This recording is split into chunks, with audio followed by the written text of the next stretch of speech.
ბნელში უკრაინული სინათლე გამოჩნდება. ყირიმში ეს უფრო მართალია ვიდრე ოკუპირებულ ტერიტორიების ნებისმიერ სხვა ნაწილში. უკვე რამდენიმე თვეა უკრაინა ატარებს კამპანიას ყირიმის იზოლაციისთვის, რათა ოკუპირებული ნახევარკუნძული რუსული მხარდაჭერისგან მოწყვეტილ კუნძულად აქციოს. შემდეგ დადგა 2026 წლის 24 ივნისის ღამე. უკრაინამ ყირიმი თავის ისტორიაში ყველაზე ბნელ ღამეში ჩაძირა. მაგრამ რუსეთისთვის ყველაფერი კიდევ უფრო მძიმედ განვითარდა. მოხდა რაღაც ბნელი, რაც მხოლოდ შუქის ჩაქრობას არ ეხებოდა, რაღაც მართლაც ბნელი. ელექტროენერგიის გათიშვის შემდეგ უკრაინამ ყველაფერი გაანადგურა. პირველად წაგიყვანთ ბალაკლავის ელექტროსადგურში, სევასტოპოლის ქალაქში. ეს ქალაქი პუტინისთვის მთელი ყირიმის ოკუპაციის გვირგვინის მარგალიტად ითვლება. ეს იყო შავი ზღვის ფლოტის ბაზა. ყოველ შემთხვევაში მანამ, სანამ უკრაინის ბრწყინვალე კამპანიამ რუსეთის სამხედრო ხომალდების წინააღმდეგ, ეს ფლოტი იქიდან არ განდევნა. მაგრამ ეხლა სევასტოპოლი დაუცველია და უკრაინამ ეს დაამტკიცა 24 ივნისის ღამით განხორციელებული გამანადგურებელი იერიშებით, რომლებმაც მთელი ქალაქი სიბნელეს ჩაძირა. ბალაკლავის თბოელექტროსადგური მთავარი სამიზნე იყო და უკრაინის საჰაერო იერიშმა ზუსტად ის გააკეთა, რაც უნდა გაეკეთებინა. ელექტროენერგიის მიწოდება შეწყვიტა და ოკუპანტების სიბნელეში ჩააგდო. იმ ღამეს, როცა აფეთქებები უკრაინულმა სადამკვირვებლო არხებმა ქერჩში, ბახმუთში და იპეტრის მთასთან ახლოსაც დააფიქსირეს, რომელიც თავის მხრივ მნიშვნელოვანი ბაზაა, იმის გამო რომ იქ განთავსებულია რადარის სადგური, რომელსაც რუსეთის საჰაერო კოსმოსური ძალების რადიოტექნიკური ბატალიონი იყენებს. უკრაინამ აშკარად იმდენი ზიანი მიაყენა ბალაკლავის ქარხანას, რომ ყირიმის ოკუპანტები ღრმა და ბნელ ღამეში ჩაძირა. მიყენებული ზიანის მასშტაბის დეტალები ჯერ კიდევ გაურკვეველია, მაგრამ პანიკა, რომელიც ნახევარკუნძულზე რუსეთის მარიონეტული ხელისუფლების მხრიდან მოდის, ყველაფერს გვეუბნებება, რაც უნდა ვიცოდეთ. მოსკოვმა სევასტოპოლის გუბერნატორად მიხაილ რაზოზაევი დანიშნა. მან ტელეგრამზე მიმართა საზოგადოებას და ახსნა, რა მოხდა. ამტკიცებს, რომ მისი ქალაქი დროებით ელექტროენერგიის გარეშე დარჩა, უკრაინული დარტყმების შედეგად ინფრასტრუქტურაზე.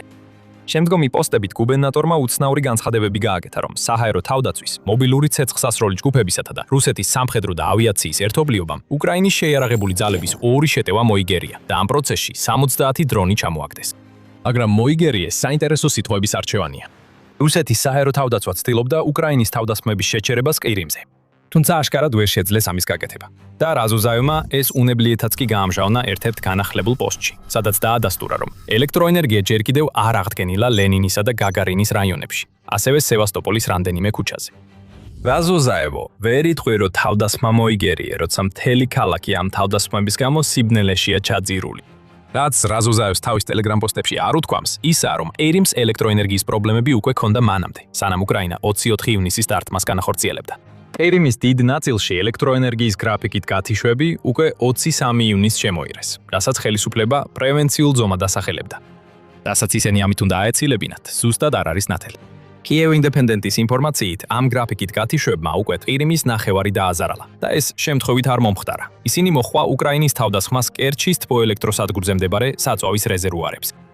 დაიმახსოვრეთ კერჩი, ამ თემას ისევ დაუბრუნდებით. რუსი ოკუპანტების წარმომადგენელმა და სპიკერმა ოლეგ კრიუჩკოვმა სიტუაცია ასე ახსნა. ყირიმის ენერგოინფრასტრუქტურაზე თითქმის ყოველდღიურ თავდასხმებს ხედავთ. მიმდინარეობს მანევრირება და ენერგიის გადანაწილება. შემოღებულია პრევენციული გათიშვების გრაფიკები. თუ ყირიმის ენერგოსისტემაში გადატვირთვა მოხდება, ისინი პერიოდულად ამოქმედდება. ყველაფერი სიტუაციაზეა დამოკიდებული. სიტუაცია ახლა ბევრად უფრო დამძიმდა. ნახევარკუნძული, რომელიც ძირითადად უკრაინის მატერიკზეა დამოკიდებული ელექტროენერგიისთვის, ახლა ითიშება.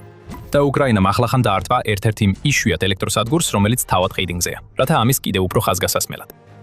პანიკის მიღმა რაზოზაევმა ასევე სცადა, რომ ოკუპანტებისთვის შთამაგონებლად წარმოჩენილიყო, რომელთაც უკრაინამ სიბნელეში ჩააგდო. ისინი ვერ შეგვაშინებენ სინათლის არქონით. ჩვენ უფრო რთული დროებიც გადაგვიტანია და ეხლაც გაუძლებთ, განაცხადა სევასტოპოლის გუბერნატორმა. თანაც მორიდებით უხჭია მოსახლეობას, რომ ალბათ კარგი იდეაა თუ ტელეფონების ბატარეებს დაზოგავენ, თუ კი საგანგებო ზარების განხორციელება მოუხდებათ. ირონია, ისინი ვერ შეგვაშინებენ მართლა. რეჟიმის მარიონეტული გუბერნატორისგან, რომლისთვისაც უკრაინის ენერგოსისტემაზე თავდასხმა, განსაკუთრებით ზამთარში, ერთ-ერთ მთავარ სტრატეგიად იქცა უკრაინელი მშვიდობიანი მოსახლეობის დასაშინებლად. და ქვეყნის მთავრობისთვის, ზეწოლმთავრობისთვის ზეწოლის მოსახდენად, ეს განცხადება ცარიელ სიტყვებად ჟღერს. საბოლოო ჯამში მხოლოდ 2 ივნისს რუსეთის რაკეტებისა და დრონების შეტევამ უკრაინის 8 რეგიონი ელექტროენერგიის გარეშე დატოვა, ხოლო რუსეთმა საჰაერო კამპანია წამოიწყო უკრაინის ენერგოსისტემის წინააღმდეგ, რამაც ქვეყნის უმეტეს რეგიონში ელექტროენერგიის გათიშვები გამოიწვია, რათა ზამთარი როგორმე გადაეტანათ. მოქმედებისკენ მოწოდება ყირიმში არ იმუშავებს, განსაკუთრებით მაშინ, როცა მისი ოკუპანტები იძულებულნი არიან საკუთარ თავზე იგრძნონ იმ სპეციალური სამხედრო ოპერაციის შედეგები, რომელიც როგორც მათ უთხრეს, ამ დროისთვის უკვე დიდი ხნის დასრულებული უნდა ყოფილიყო. აქ ჩვენ ვიხილეთ უკრაინის მცირე შურისძიება, რომელიც თან ერთვის მასიურ სტრატეგიას, რომლის მიზანიცაა ყირიმის იზოლაცია და ნახევარკუნძულის შენარჩუნება რუსეთისთვის შეუძლებელი გახდეს. ყირიმში ცვლილება ხდება. მაგრამ პუტინისთვის და მისი გარემოცვისთვის ყველაზე ცუდი ისაა, რომ 24 ივნისი მხოლოდ მთავარი მომენტი იყო. როდესაც სევასტოპოლის სიბნელეს ჩაიძირა, უკრაინა ყირიმის მასშტაბით ახორციელებდა დართმებს, რამაც უკვე მძიმე მდგომარეობა კიდევ უფრო გააუარესა რუსეთისთვის. სწორედ წინა ღამეს, სანამ უკრაინამ ყირიმს ყველაზე ბნელი ღამე მოუწყო, მან ყველაზე მძაფრი ჭრე მოუტანა, მძაფრი ღამეც მოუტანა. ევრომაიდანის პრესის ინფორმაციით, 63 მიზნეზე განხორციელებული შეტევის კულმინაცია მოხდა, როდესაც უკრაინის უპილოტო სისტემების ძალებმა კიდევ 2 გამშვები, ანტისაჰაერო ქვემეხი და რადარი დაამატეს ივნისში განადგურებული 23 რუსული საჰაერო თავდაცვის საშუალების სიას. მაგრამ ეს მხოლოდ ნაწილი იყო. საწვავის ობიექტები, 3 ძვირად ღირებული რუსული დრონი და კიდევ მრავალი სხვა სამიზნე დაემატა იმ 60, რომლის განადგურებაც უკრაინის უპილოტო სისტემების ძალებმა მოახერხეს. ელექტროენერგიის გათიშვამდე. აქ ბევრი რამ გვაქვს მოსაყოლი, ასე რომ დარჩით ჩვენთან. ბახმუტის მახლობლად უკრაინამ დაარტყა პანცირ S1-ის საჰაერო თავდაცვის სისტემას. ცოტა მოშორებით კროტკინაში უკრაინის დრონებმა გაანადგურეს საზენიტო ქვემეხი და სამასიის გამშვები დანადგარი. კერჩიც დაიბომბა. გითხარით რომ ეს დაგემახსოვრებინათ. და მან დაკარგა ნებო რადარი და კიდევ ბევრი სხვა რამ. უკრაინამ ასევე მიზანში ამოიღო საწვავის ცისტერნები ოკუპირებულ ტერიტორიებზე, რომლებიც აშკარად ყირიმისკენ მიდიოდა და მიზნად ჰქონდა ნახევარკუნძულზე მზარდი საწვავის კრიზისის შემსუბუქება. ჰორლიუკაში, რომელიც დონეცკის ოლქში მდებარეობს, უკრაინამ საწვავის სარკინიგზო ცისტერნა გაანადგურა. მომარაგების ტრანსპორტის გაანადგურეს ზაპოროჟიეში, პრიაზოვსკის რეგიონთან ახლოს და ევრომაიდან პრესის მიხედვით, კიდევ ბევრი საწვავისა და მომარაგების კოლონა გაანადგურეს როგორც ყირიმში, ასევე 4 ოკუპირებულ ოლქში. ასევე უკრაინამ გაანადგურა დრონები ყირიმში, ასევე დრონების პილოტების სასწავლო ცენტრი დებალცევოში. ყველაფერი, რასაც უკრაინა მიზანში იღებს, ზუსტად ხდება და ნელ-ნელა პუტინის კონტროლით ყირიმზე სუსტდება. დაუბრუნდეთ კერტს, რადგან ამ რეგიონში საჰაერო თავდაცვის სისტემის განადგურება სულაც არ იყო ერთადერთი ის, რაც უკრაინამ მოახერხა მასშტაბური დარტყმების სერიაში. კიევ-პოსტი იუწყება, რომ უკრაინამ ასევე დაარტყა ნავთობის საცავს კერჩის საზღვაო პორტში.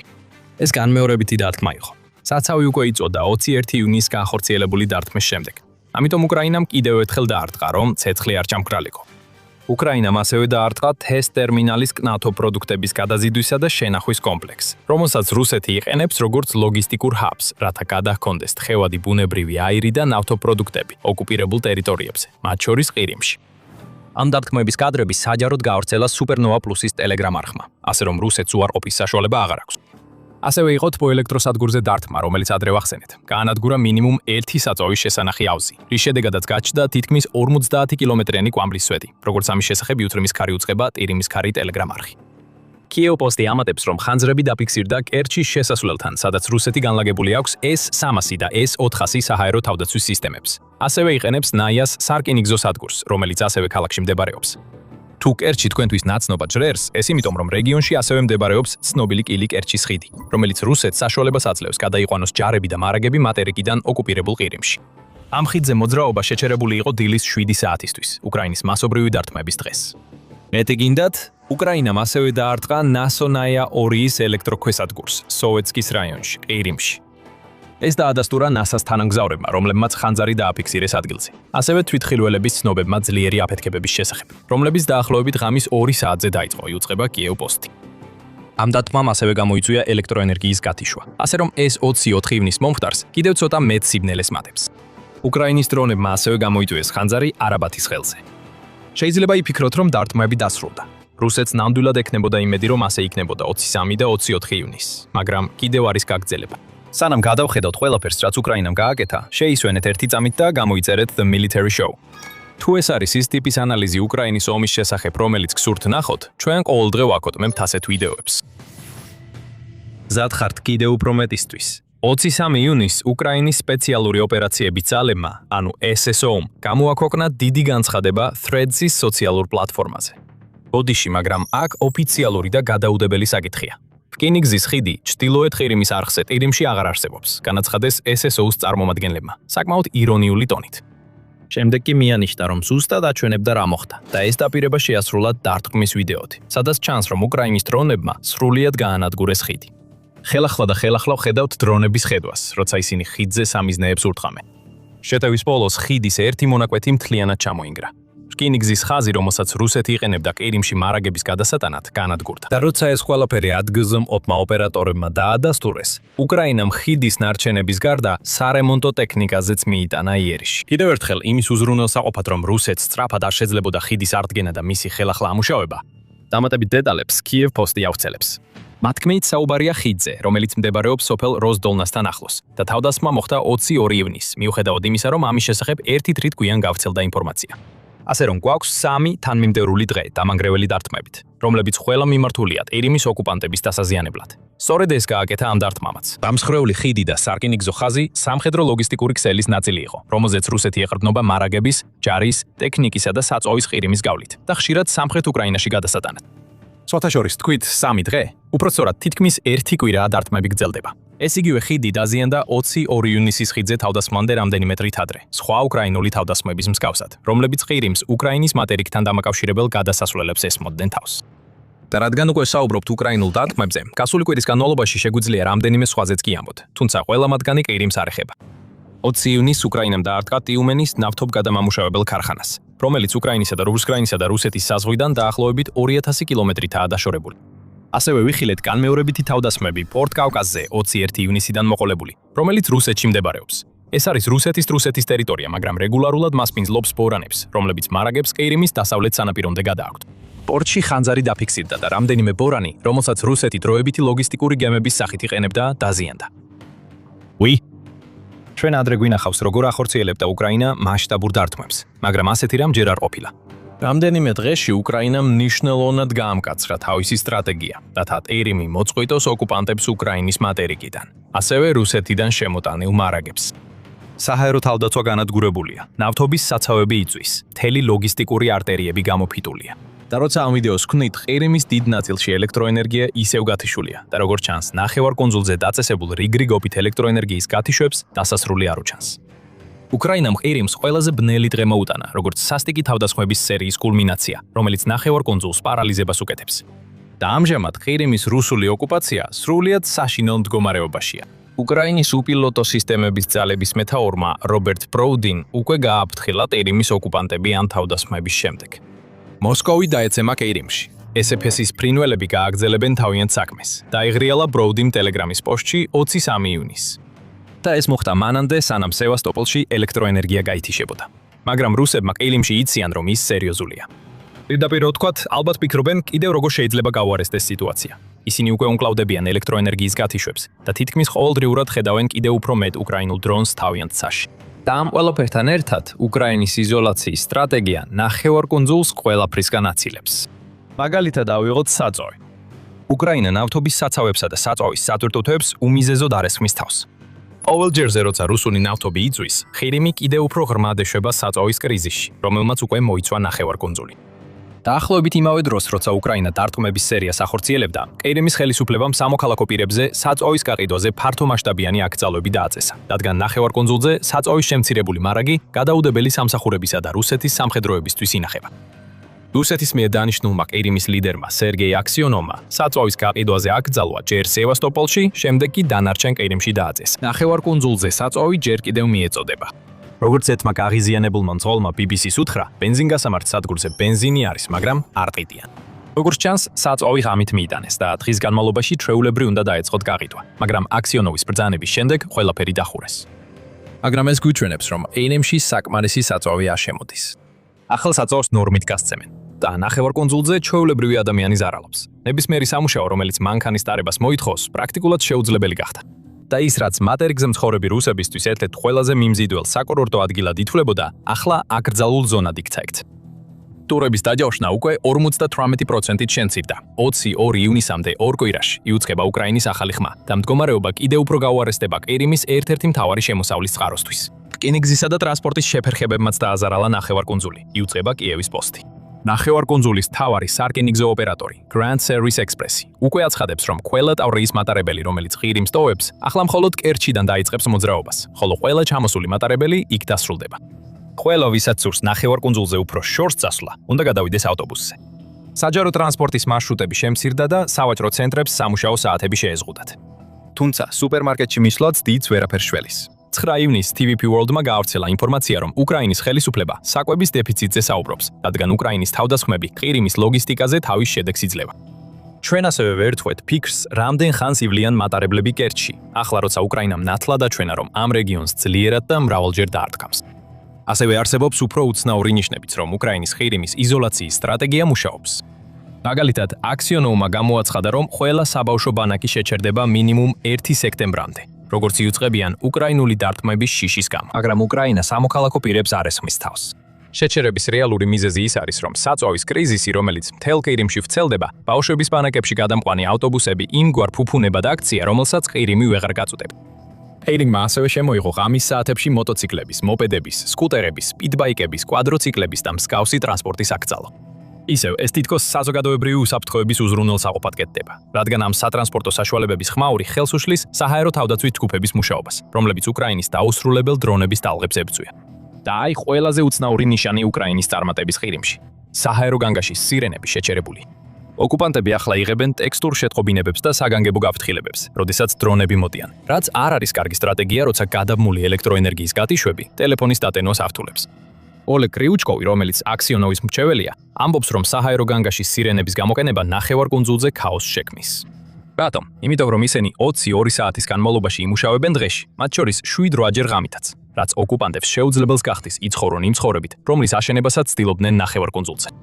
საქმე იქამდე მივიდა, რომ უკრაინის დრონების თავდასხმები იმდენად მუდმივი და წარმატებულია, რომ შექმნა სიტუაცია, სადაც საჰაერო განგაშის სირენები აღარ გამოიყენება, რადგან ისინი მთელი დღის განმავლობაში ისმოდა. უკრაინული მარყუჟი უფრო და უფრო უჭერს ყელს ყირიმს. აქ უპრეცედენტო ბლოკადას ვხედავთ. ტერიტორიის გარშემო ალყაში მოქცევა, რათა მარაგები ვერ შევიდეს ან გამოვიდეს, ახალი სტრატეგია არ არის. ეს მეთოდი 1000 წლეულებია სამხედროებმა გამოიყენეს, მაგრამ ის, როგორც ამას უკრაინა აკეთებს, არასოდეს გაკეთებულა აქამდე. ათასობით დრონი ანადგურებს ყირიმის ლოგისტიკას და ნახევარკუნძულს დაუცველად ტოვებს დარტყმებისთვის, რომლებიც უკრაინას, როგორც ჩანს, ახლა სურვილის ამებს შეუძლია განახორციელოს. უკრაინამ ეს ყველაფერი მოაწყო მეთოდურად. 2025 წლის განმავლობაში ყირიმის საჰაერო თავდაცვის სისტემების დასუსტებით. პარალელურად კი შეიმუშავა საშუალო მანძილის დრონების ტექნოლოგია, რომელიც ახლა საშუალებას აძლევს განახორციელოს დარტყმები რუსეთის ლოგისტიკურ არტერიებზე, რომლებიც ყირიმს ემსახურება. ახლა ჩვენ ხედავთ მთელი იმ მძიმე შრომის კულმინაციას. 24 ივნისს უკრაინამ ოკუპირებულ ყირიმს მის 12 წლიან ისტორიაში ყველაზე მძიმე დღე მოუტანა. ამ დღემდე კი უკრაინამ ყირიმს მის ისტორიაში ყველაზე მძაფრი დღეები მოუტანა. მაგრამ როგორც ბროუდი ამბობს, კიდევ უფრო მეტი მოდის. ბნელი დღეები სრულიად უკუნად იქცევა, როცა უკრაინის დრონები ცას აავსებს. და სინათლე ყირიმს მხოლოდ მაშინ დაუბრუნდება, როცა უკრაინის მისია დასრულდება და იზოლაციის სტრატეგია ოკუპანტებს ყირიმის მასობრივად დატოვებას აიძულებს. პუტინის ყირიმი დასრულებულია და მას არაფერი შეუძლიალია, რომ ეს შეაჩეროს. რუსეთი კუთხეშია მიმწყვდეული. მისი წინა ხაზის ძალები მარცხსგან იცდიან და სამხედრო მანქანა გაჩერებულია. ომი, რომელიც გარდაუვალ გამარჯვებად უნდა დასრულებულიყო, სწრაფად მიექანება დამამცირებელი მარცხისკენ. და მოსკოვის პრობლემები ამით ამთავრდება, რადგან კულისებს მიღმა კიდევ უფრო დამანგრეველი რამ ვითარდება. რაღაც, რაც შეიძლება ნიშნავდეს რუსეთის ფედერაციის სრულ კოლაფსს, როგორც ჩვენ ვიცნობთ მას. ქვეყნის ეკონომიკა აღარ არის უბრალოდ ნგრევის პროცესში, ის ნაწილებად იშლება. რუსეთი უპრეცედენტო შრომით კრიზისს და მოახლოებულ რეცესიას აწყდება, რადგან მისი ყველაზე მნიშვნელოვანი ეკონომიკური მაჩვენებელი არასწორი მიმართულებით მიდის. ისტორიამ დაამტკიცა, რომ ქვეყნები ასეთ მდგომარეობაში ვერ ცვლიან ყველაფერს ერთ ღამეში. ამის ნაცვლად ისინი ხშირად მთელი თაობების განმავლობაში ფინანსურ სირთულეებს განიცდიან, სანამ ნელ-ნელა სტაბილურობის რაღაცა მსგავსს დაუბრუნდებიან. იგივე ბედი ელის მოსკოვსაც. და ეს ყველაფერი ერთი ადამიანის, რუსეთის პრეზიდენტის ვლადიმერ პუტინის ქედმაღლობის ბრალია. მას სურდა ისტორიაში თავისი ქვეყნის უდიდეს ლიდერად დარჩენილიყო.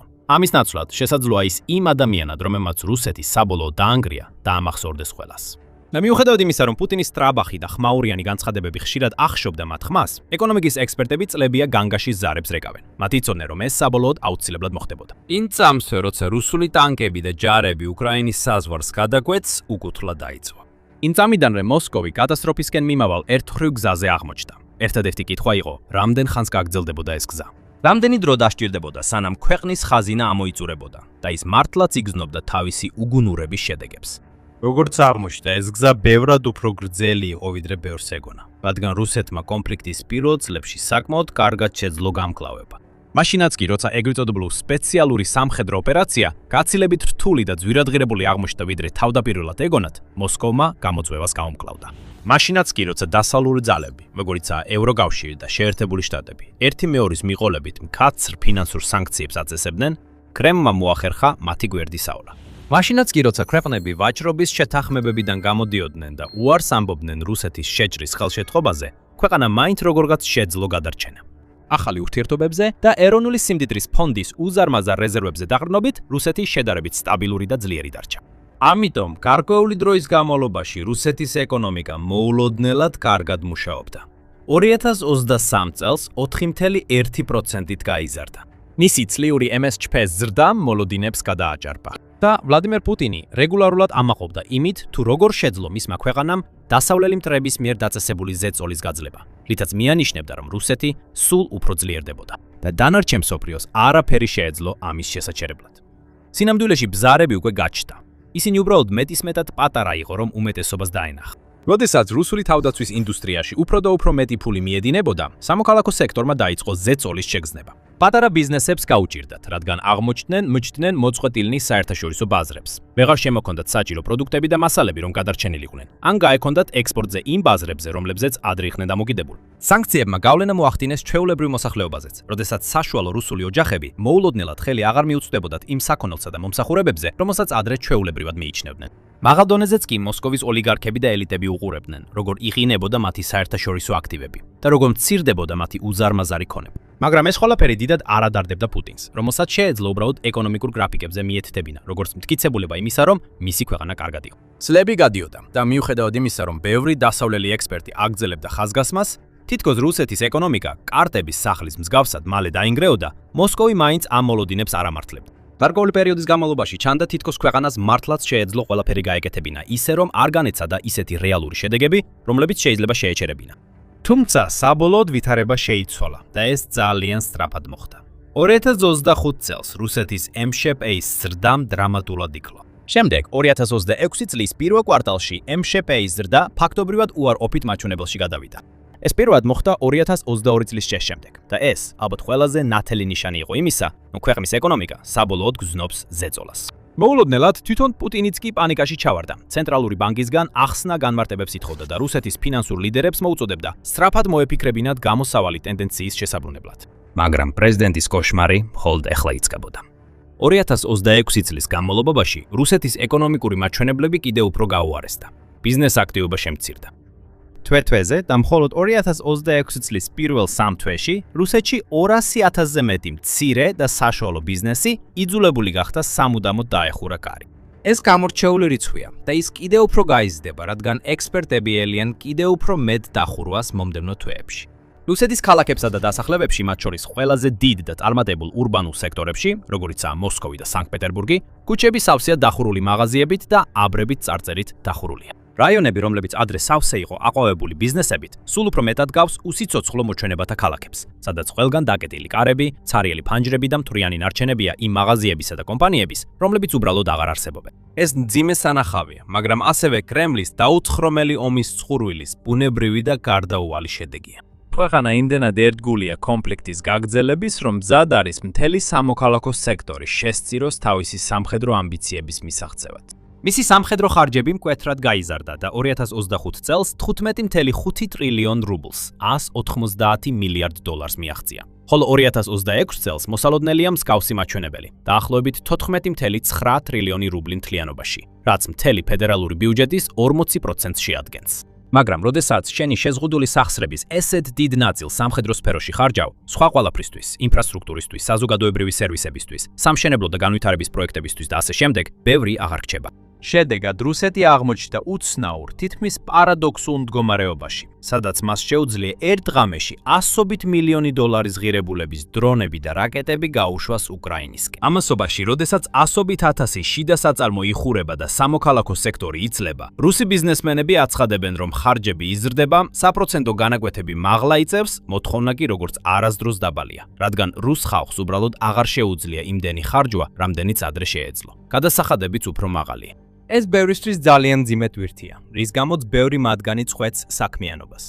ქვეყნის ბიუჯეტის დეფიციტიც უპრეცედენტო დონეს აღწევს და პროგნოზირებულია, რომ 2026 წლის ბოლოსთვის ის 3 ტრილიონ რუბლს, ანუ 36 მილიარდ დოლარს მიაღწევს. ეს ასე ვერ გაგრძელდება. ეს დგრადობასთან ახლოსაც არ არის. და თვითონ რუსი ოფიციალური პირებიც კი, რომლებიც ჩვეულებრივ მზად არიან პუტინს ყველაფერი უთხრან, რაც უნდა მოისმინოს, ამას აღიარებენ. მაგალითად, ანტონ ტაბაკმა, რომელიც არის ექსპერტ RA-ს, რუსეთის უძველესი საკრედიტო რეიტინგის სააგენტოს მთავარი ეკონომისტი, ცოტა ხნის წინ განაცხადა, რომ ეკონომიკა არ გამაგრილებულა. ის გაყინული. ბევრი სექტორი უკვე კბილებს აკაცკაცებს. რუსეთის ცენტრალურმა ბანკმაც გააფრთხილა, რომ რეცესია აღარ არის შორეული პერსპექტივა, არამედ თითქმის გარდაუვალი რეალობაა. და ზოგი ანალიტიკოსი თვლის, რომ ის შეიძლება წლის ბოლომდე დაიწყოს, თუ ქვეყანა კვლავაც ესეთ ეკონომიკურ სირთულეებს განიცდის. MSHP-ის პროგნოზებიც გაუარესდა და ზოგიერთი ოფიციალური პირი უკვე ღიად აკრიტიკებს კრემლს. მაგალითად, რენატ სულიმანოვმა, სიბირის სახელმწიფო დუმის წარმომადგენელმა წოდა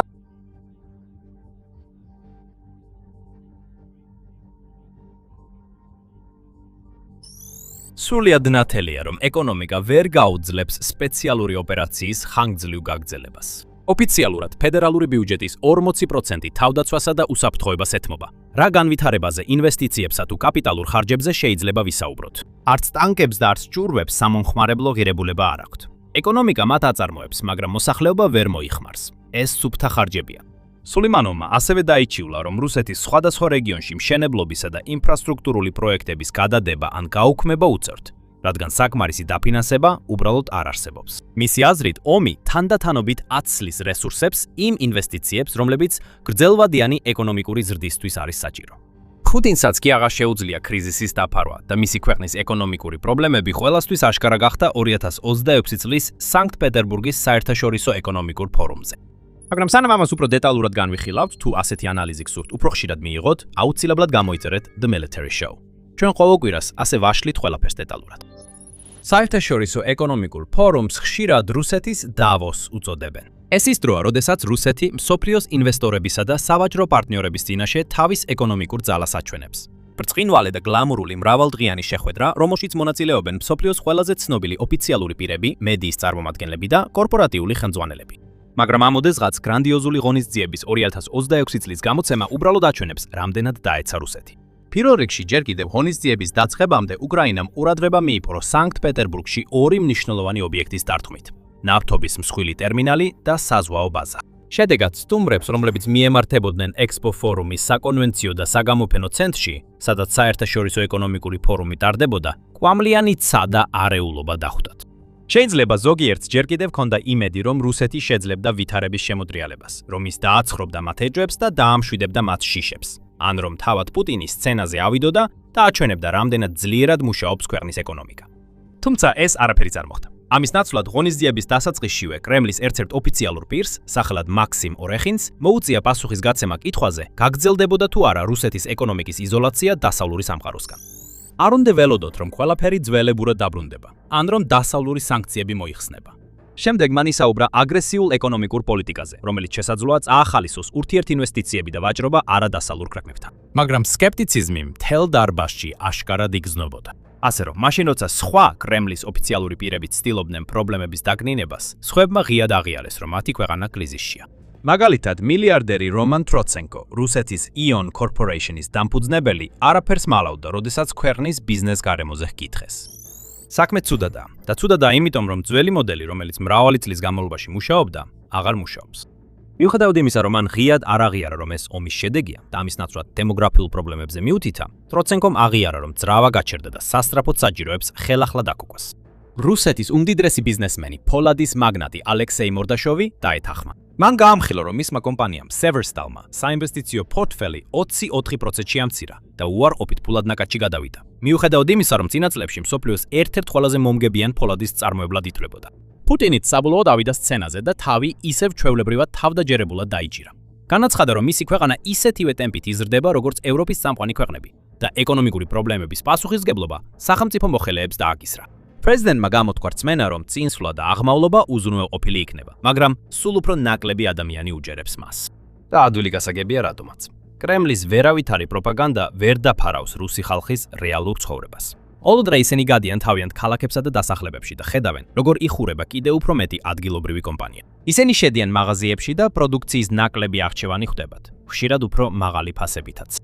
ისინი ისმენენ მეგობრების, ოჯახის წევრებისა და მეზობლებისგან ისტორიებს ბიზნეს პროექტების ჩავარდნის შესახებ. ან დადიან თავიანთ უბნებში და ხედავენ არასაკმარისი ინფრასტრუქტურული ინვესტიციებისა და გაჩერებული სამშენებლო პროექტების შედეგებს. რამდენიმე წლის წინ ისინი შეიძლება მიეღოთ ეს პრობლემები, როგორც სპეციალური სამხედრო ოპერაციის დროებითი გვერდითი ეფექტი. იმ იმედით, რომ ყველაფერი მალე ბევრად უკეთესი გახდებოდა. ეხლა ომი უკვე რამდენიმე წელია გრძელდება და არაფერი უმჯობესდება. სინამდვილეში ყველაფერი მნიშვნელოვნად უარესდება და უამრავი ნიშანია იმისა, რომ რუსეთს ჯერ კიდევ არ მიუღწევია ფსკერისთვის. მაგალითად, 15 აპრილს მთავრობის ხდომაზე ვლადიმერ პუტინმა იამაყა რუსეთის რეკორდულად დაბალი უმუშევრობის მაჩვენებლით, მხოლოდ 2.1%. მისთვის ეს კარგი რამ იყო. ეს ამტკიცებდა, რომ ქვეყანა ფუნქციონირებდა, რადგან ამდენი ადამიანი მუშაობდა, მაგრამ პუტინის ანალიზი ზედაპირული იყო. მან მხოლოდ ციფრი დაინახა და არა მიზეზი. რეალურად რუსეთში უმუშევრობის დაბალი დონე პუტინისთვის საამაყო არ არის. ეს არის შრომითი კრიზისის სიმპტომი, რომელიც მისმა ომმა გამოიწვია. ქვეყნის ცენტრალური ბანკის გუბერნატორმა ელვირა ნაბიულინამ ეს ფაქტი მხოლოდ ერთი დღის შემდეგ აღიარა და მოსკოვის ბირჟაზე განაცხადა, რომ შრომის დეფიციტი იყო ერთ-ერთი კრიტიკული ფაქტორი, რომელიც ქვეყნის ეკონომიკას აზიანებს. მან აღნიშნა, რომ რადგან კომპანიები მცირე რაოდენობის მუშახელის გამო ერთმანეთს ეჯიბრებიან, მათ უწევთ უფრო მაღალი ხელფასებისა და სარგებლის შეთავაზება. იმისათვის, რომ ეს სტიმულები რეალურად უზრუნველყონ, კომპანიებს უწევთ თავიანთი საქონლისა და მომსახურების ფასების გაზრდა, რაც მოსახლეობისთვის ცხოვრების ხარჯების მუდმივ ზრდას იწვევს. ცენტრალური ბანკი ცდილობდა ინფლაციის კონტროლს საპროცენტო განაკვეთის 14.5%-მდე გაზრდით, მაგრამ სიტუაცია სწრაფად გადადის უკიდურესად საშიშ ზონაში და ეს ყველაფერი ომთან არის დაკავშირებული. ჯამში ომში უკვე მილიონზე მეტი რუსი ან მოკლულია, ან დაჭრილი. მათგან ბევრი შრომისუნარიანი ასაკის მამაკაცი იყო, რომლებიც ეკონომიკაში წვლილს შეიტანდნენ. მათ შეეძლო დაეწყოთ საკუთარი ბიზნესი სხვადასხვა სფეროში ან საზოგადოებაში, სხვა გზებით შეეტანათ წვლილი, მაგალითად, ემუშავათ მშენებლობაში, სოფლის მეურნეობასა და ლოგისტიკაში. ამის ნაცვლად ისინი უკრაინაში სიკვდილზე გაგზავნეს, საზარბაზნე ხორცად ისეთი ომის მანქანისთვის, რომელსაც წინსვლა არ აქვს. მიგრაციაც მნიშვნელოვნად შემცირდა ომის შედეგად. ბევრი სხვა ქვეყნის მსგავსად, რუსეთი წლების განმავლობაში ძლიერ დაეყრდნო მიგრანტ მუშახელს. განსაკუთრებით მას შემდეგ, რაც მისი შიდა მოსახლეობა 1992 წლიდან განუწყვეტლი მცირდება. მან მილიონობით ადამიანი შემოიყვანა, ძირითადად ცენტრალური აზიის ქვეყნებიდან, როგორიცაა უზბეკეთი და ტაჯიკეთი. რათა სამუშაო ძალა შეევსო, მაგრამ ომის დაწყების შემდეგ მილიონზე მეტი უკვე წავიდა. ზოგი მათგანი აიძულეს რუსულ არმიაში გაწევრიანებულიყო. სხვებმა კი გადაწყვიტეს გაქცეულიყვნენ, ახალი ცხოვრება სხვაგან დაეწყოთ, ან სამშობლოში დაბრუნებულიყვნენ. მრავალმა მათგანმა სხვა მიმართულებებსაც მიაშურა, მაგალითად თურქეთსა და სპარსეთის ყურის ქვეყნებს. ესეც რუსეთისთვის სამუშაო ძალის შემცირებას ნიშნავს. ამასთან ერთად, ომის გაგრძელების ფონზე რუსეთმა სასწრაფოდ გააძლიერა რეკრუტირების მცდელობები და ცდილობს ყოველ თვე დაახლოებით 30,000 ახალი ჯარისკაცი შეიყვანოს თავის სამხედრო რიგებში. ეს ნიშნავს, რომ სამუშაო ასაკის მოსახლეობა მუდმივად იწურება კონფლიქტის გამო და რუსეთიდან მილიონზე მეტი საუკეთესო და ნიჭიერი ადამიანი საკუთარი ნებით წავიდა, რათა სხვაგან ახალი ცხოვრება დაიწყოს. დასასრულს ასევე ისიცაა, რომ რუსეთის თავდაცვის ინდუსტრია იმდენად დიდი და გავლენიანი გახდა, რომ დარჩენილი მუშახელი მთლიანად შეიწოვა, რის შედეგადაც სულ უფრო ნაკლები ადამიანი რჩება სხვა მნიშვნელოვან სფეროებში, როგორიცაა ჯანდაცვა, განათლება და წარმოება. საბოლოო შედეგია ის, რომ მიუხედავად იმისა, რომ თავდაცვის სექტორი შეიძლება აყვავებდეს, რუსეთის ყველა სხვა ინდუსტრია გადარჩენისთვის იბრძვის და არც ერთი ქვეყანა ვერ გაძლებს მხოლოდ თავდაცვაზე დაყრდნობით. ხალხს სჭირდება გზები, საავადმყოფოები, სკოლები და საზოგადოებრივი ტრანსპორტი. მათ სჭირდებათ საცალო საქონელი და მომსახურება. მათ სჭირდებათ ფერმერები, რომლებიც მოსავალს ზრდიან და გადამზიდავი კომპანიები, რომლებიც აუცილებელ ნივთებს ერთი ადგილიდან მეორეში გადააქვთ, განსაკუთრებით ისეთ ვრცელ ქვეყანაში, როგორიც რუსეთია. მათ სჭირდებათ, რომ ცხოვრება ფუნქციონირებდეს და გაგრძელდეს, მიუხედავად იმისა, მიმდინარეობს თუ არა ომი ასეულობით ან თუნდაც ათასობით მილით მოშორებით. პუტინი თუმცა, როგორც ჩანს, ეს ყველაფერი დავიწყებული აქვს. ის სრულიად და მთლიანად ომით არის შეპყრობილი. იმ დონემდე, რომ სხვა არაფერი აქვს მნიშვნელობა. როგორც ცნობილი სამხედრო ანალიტიკოსი პროფესორი მაიკლ კლარკი ცოტა ხნის წინ Sky News-ის ინტერვიუში გამარტავდა, ბრძოლის ველი პუტინისთვის ყველაფრის დასაწყისი და დასასრული გახდა. ყველა მტკიცებულება მიუთითებს, რომ პუტინი აღარაფერს აკეთებს შიდა ფრონტზე. ის ყველა ომის ლიდერს გავს. ის ომის ბელადია და ომით არის შეპყრობილი. ზედმეტად ერევა ყველაფერში, ზუსტად ისე როგორც ჰიტლერი. ის კენელებს ეუბნება რა უნდა აკეთონ და რა არა. მისი დროის უდიდესი ნაწილი იხარჯება იმაზე, რასაც თავად ომის მართვად მიიჩნევს, რადგან ეს მისი ომია. ეს არის მისი ადგილი ისტორიაში, კარგი იქნება თუ ცუდი. ან შევა ისტორიაში როგორც კიდევ ერთი დიდი რუსი ლიდერი, რაც მას სურს, ან დარჩება როგორც სრული კატასტროფა რუსეთისთვის. მეტი და მეტი მტკიცებულება მიუთითებს იმაზე, რომ მეორე ვარიანტია უფრო რეალური. ვლადიმირ პუტინმა არამხოლოდ საკუთარი პერსპექტივა გაანადგურა, რომ ისტორიაში შევიდეს როგორც ლეგენდარული ლიდერი, როგორც თავად ხედავს თავს, არამედ რუსეთის პერსპექტივაც გაანადგურა ნებისმიერი წარმატების ან ეკონომიკური ზრდის თვალსაზრისით წლების განმავლობაში, თუ არა 10 წლეულების განმავლობაში. მისმა ჯიუტობამ ამ ომს ძალიან დიდი ხნით მისცა გაგრძელების საშუალება. მისმა გაუწონასწორებელმა ქცევამ კი თავდაცვის ხარჯები არამდგრად დონემდე გაზარდა. მისმა უაზრო ტაქტიკამ და კამპანიის კოორდინაციის უუნარობამ აბსურდულად დიდი რაოდენობის სიკვდილსა და დანაკარგებს გამოიწვია. და ეხლა მიუხედავად იმისა, რომ ყველა მტკიცებულება და ნიშანი აშკარად ეუბნება შეჩერდეს, ის კიდევ უფრო მეტად ჯიუტობს. ომში კიდევ უფრო მეტ ფულსდებს. ამავე დროს კი სრულად ტოვებს იმ ძირითად საყრდენებს, რომლებიც აუცილებელია ნებისმიერი თანამედროვე საზოგადოების გრძელვადიანი ფუნქციონირებისთვის. მან რუსეთი ღრმა და ბნელ ორმოში ჩაათრია, საიდანაც გამოსავალი არ ჩანს. რადგან თუ ომი ხვალ დასრულდება, ყველა ის უგულებელყოფილი დარგი უცებ არ გაცოცხლდება. 2025 წლის ზაფხულში უკრაინამ დაიწყო ოპერაცია ობობის ქსელი. გამორჩეულმა დრონების იერიშებმა, რომლებმაც რუსეთი საფუძვლიანად შეძრა, აჩვენა, რომ ომი, რომელიც რუსეთმა უკრაინასთან დაიწყო, თავადვე უბრუნდებოდა მას. რაც იმ დროს არ ვიცოდით იყო ის, რომ ოპერაცია ობობის ქსელი მხოლოდ დასაწყისი იყო. არას ბევრად უფრო დიდი მოდიოდა. სინამდვილეში ეს მოხდა როგორც ოპერაცია ობობის ქსელამდე, ასევე მის შემდეგაც. უბრალოდ უკრაინამ ყველაფერი საიდუმლოდ შეინახა. უკრაინამ გააქტიურა უმაღლესი საიდუმლო ოპერაცია, ობობის ქსელი 2.0, რომელმაც რუსეთის ტექნიკა მთელ უკრაინაში ცეცხლში გაახვია, როცა უკრაინის მანქანების რისხვა ძლიერად დაატყდა თავს. ეხლა ჩვენ ყველა დეტალი გვაქვს. დავიწყებთ მთავარ სტატისტიკით. 1000-ზე მეტი რუსული საარტილერიო სისტემა და ჯავშან ტექნიკა განადგურდა საიდუმლო ოპერაციაში, რომელსაც უკრაინამ ოპერაცია აშანი დაარქვა. ამ ორეტაპიანმა კამპანიამ სრულიად გაანადგურა რუსეთი, როგორც წინა ხაზზე, ასევე უკანა ნაწილში. და არავინ იცოდა, რომ ეს ხდებოდა, სანამ უკრაინის თავდაცვის მინისტრმა მიხაილო ფედოროვმა მისი არსებობა 30 ივნისის Brave One Advantage ღონისძიებაზე არ გაამხილა. კონცეფცია იყო სპეციალურად შექმნილი ბომბდამშენი დრონების გამოყენება ეფექტური დაზვერვის მხარდაჭერით.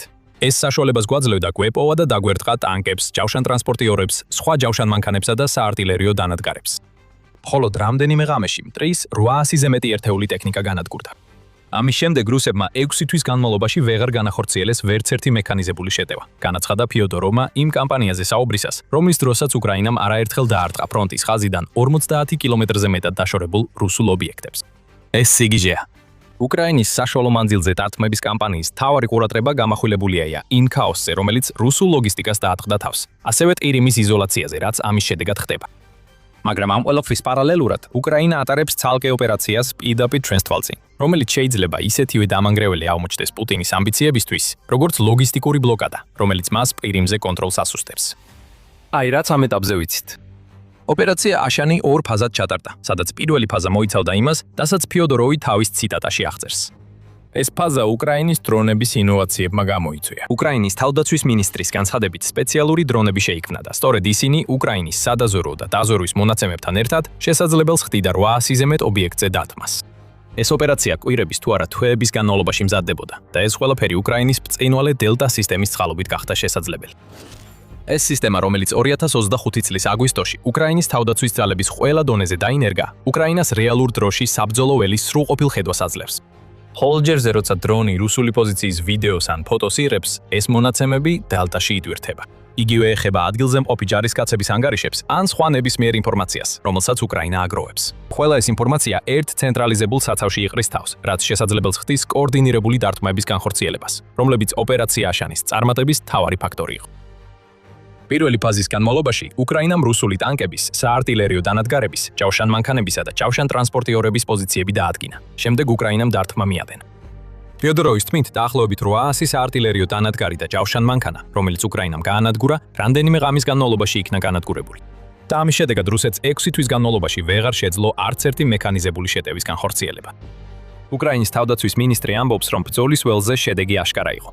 მისი თქმით, რუსეთს განზრახული ჰქონდა მექანიზებული შეტევა უკრაინაზე 2025 წლის მაისში დაეწყო. ეს შეტევა მხოლოდ ოქტომბერში განხორციელდა და ეს ყველაფერი ოპერაცია აშანის პირველი ფაზის დამსახურებაა. ეს სრულიად ახალ სინაფლეს ვფენს იმას, რაც 2025 წლის ზაფხულსა და ადრეულ შემოდგომაზე ვიხილეთ. შეიძლება გახსოვდეთ, რომ ჯერ კიდევ სექტემბერში არსებული ანგარიშები ამტკიცებდა, რომ რუსეთს მექანიზებული შეტევების დაწყება არ შეეძლო. რუსეთმა 2025 წლის მეორე ნახევარში ინფილტრაციის სტრატეგიაზე გადაინაცვლა, რის შედეგადაც ჯარის ნაწილებს უკრაინის ტერიტორიაზე მხოლოდ 2 ჯარისკაცითაც კი აგზავნიდა ჯავშან ტექნიკით შეტევის ნაცვლად. იმ დროს ეს რუსეთიდან წამოსულ საშიშ ახალ სტრატეგიად მიიჩნეოდა. ახლა კი სიმართლე ვიცით.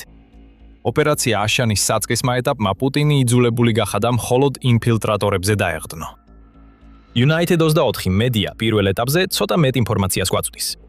მათ თქმით, ოპერაცია დასრულდა იმით, რომ უკრაინამ დაარტყა 959 ობიექტს, რომლებიც ყველა ფრონტის ხაზიდან 50 კილომეტრზე მეტ მანძილზე მდებარეობდა.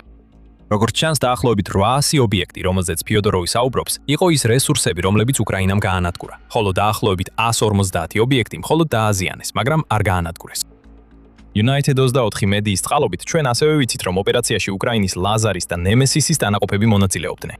ორივე მათგანი უკრაინის დრონების დანაყოფებს შორის ყველაზე გამოცდილი და კვადაღებულია. განსაკუთრებით ლაზარის ჯგუფმა პუტინის შეჭრის დასაწყისიდანვე საფუძველი ჩაუყარა უკრაინის დრონებზე დაფუძნებულ სტრატეგიას და პასუხისმგებელია $13 მილიარდზე მეტი ღირებულების რუსული ტექნიკის განადგურებას. ამ ყველაფრის უკანდგომი პოლკოვნიკი პავლო იელიზაროვი ახლა უკრაინის საჰაერო ძალების სარდლის მოადგილეა და ხელმძღვანელობს უკრაინის ანტიდრონული ფარის განვითარებას, რომელიც იმედოვნებენ დაიცავს რუსული შორმანძილზე მოქმედი დრონების თავდასხმებისგან. მაგრამ ეხლა შეიძლება რაღაც გაიფიქროთ.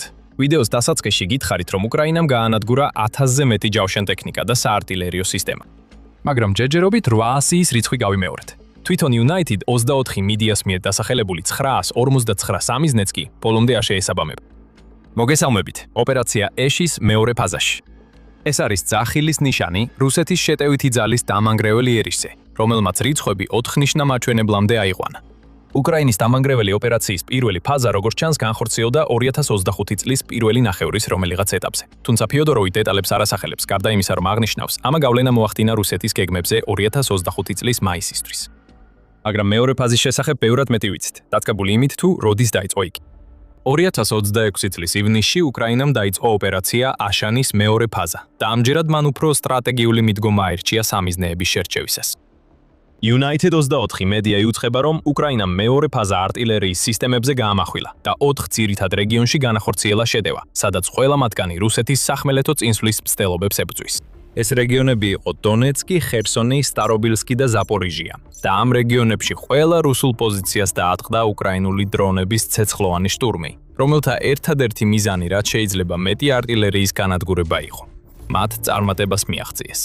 ოპერაცია აშანის მეორე ფაზის ბოლოს უკრაინამ კიდევ 221 სამიზნე დაარტყა და დაადასტურა, რომ მათგან 171 განადგურდა.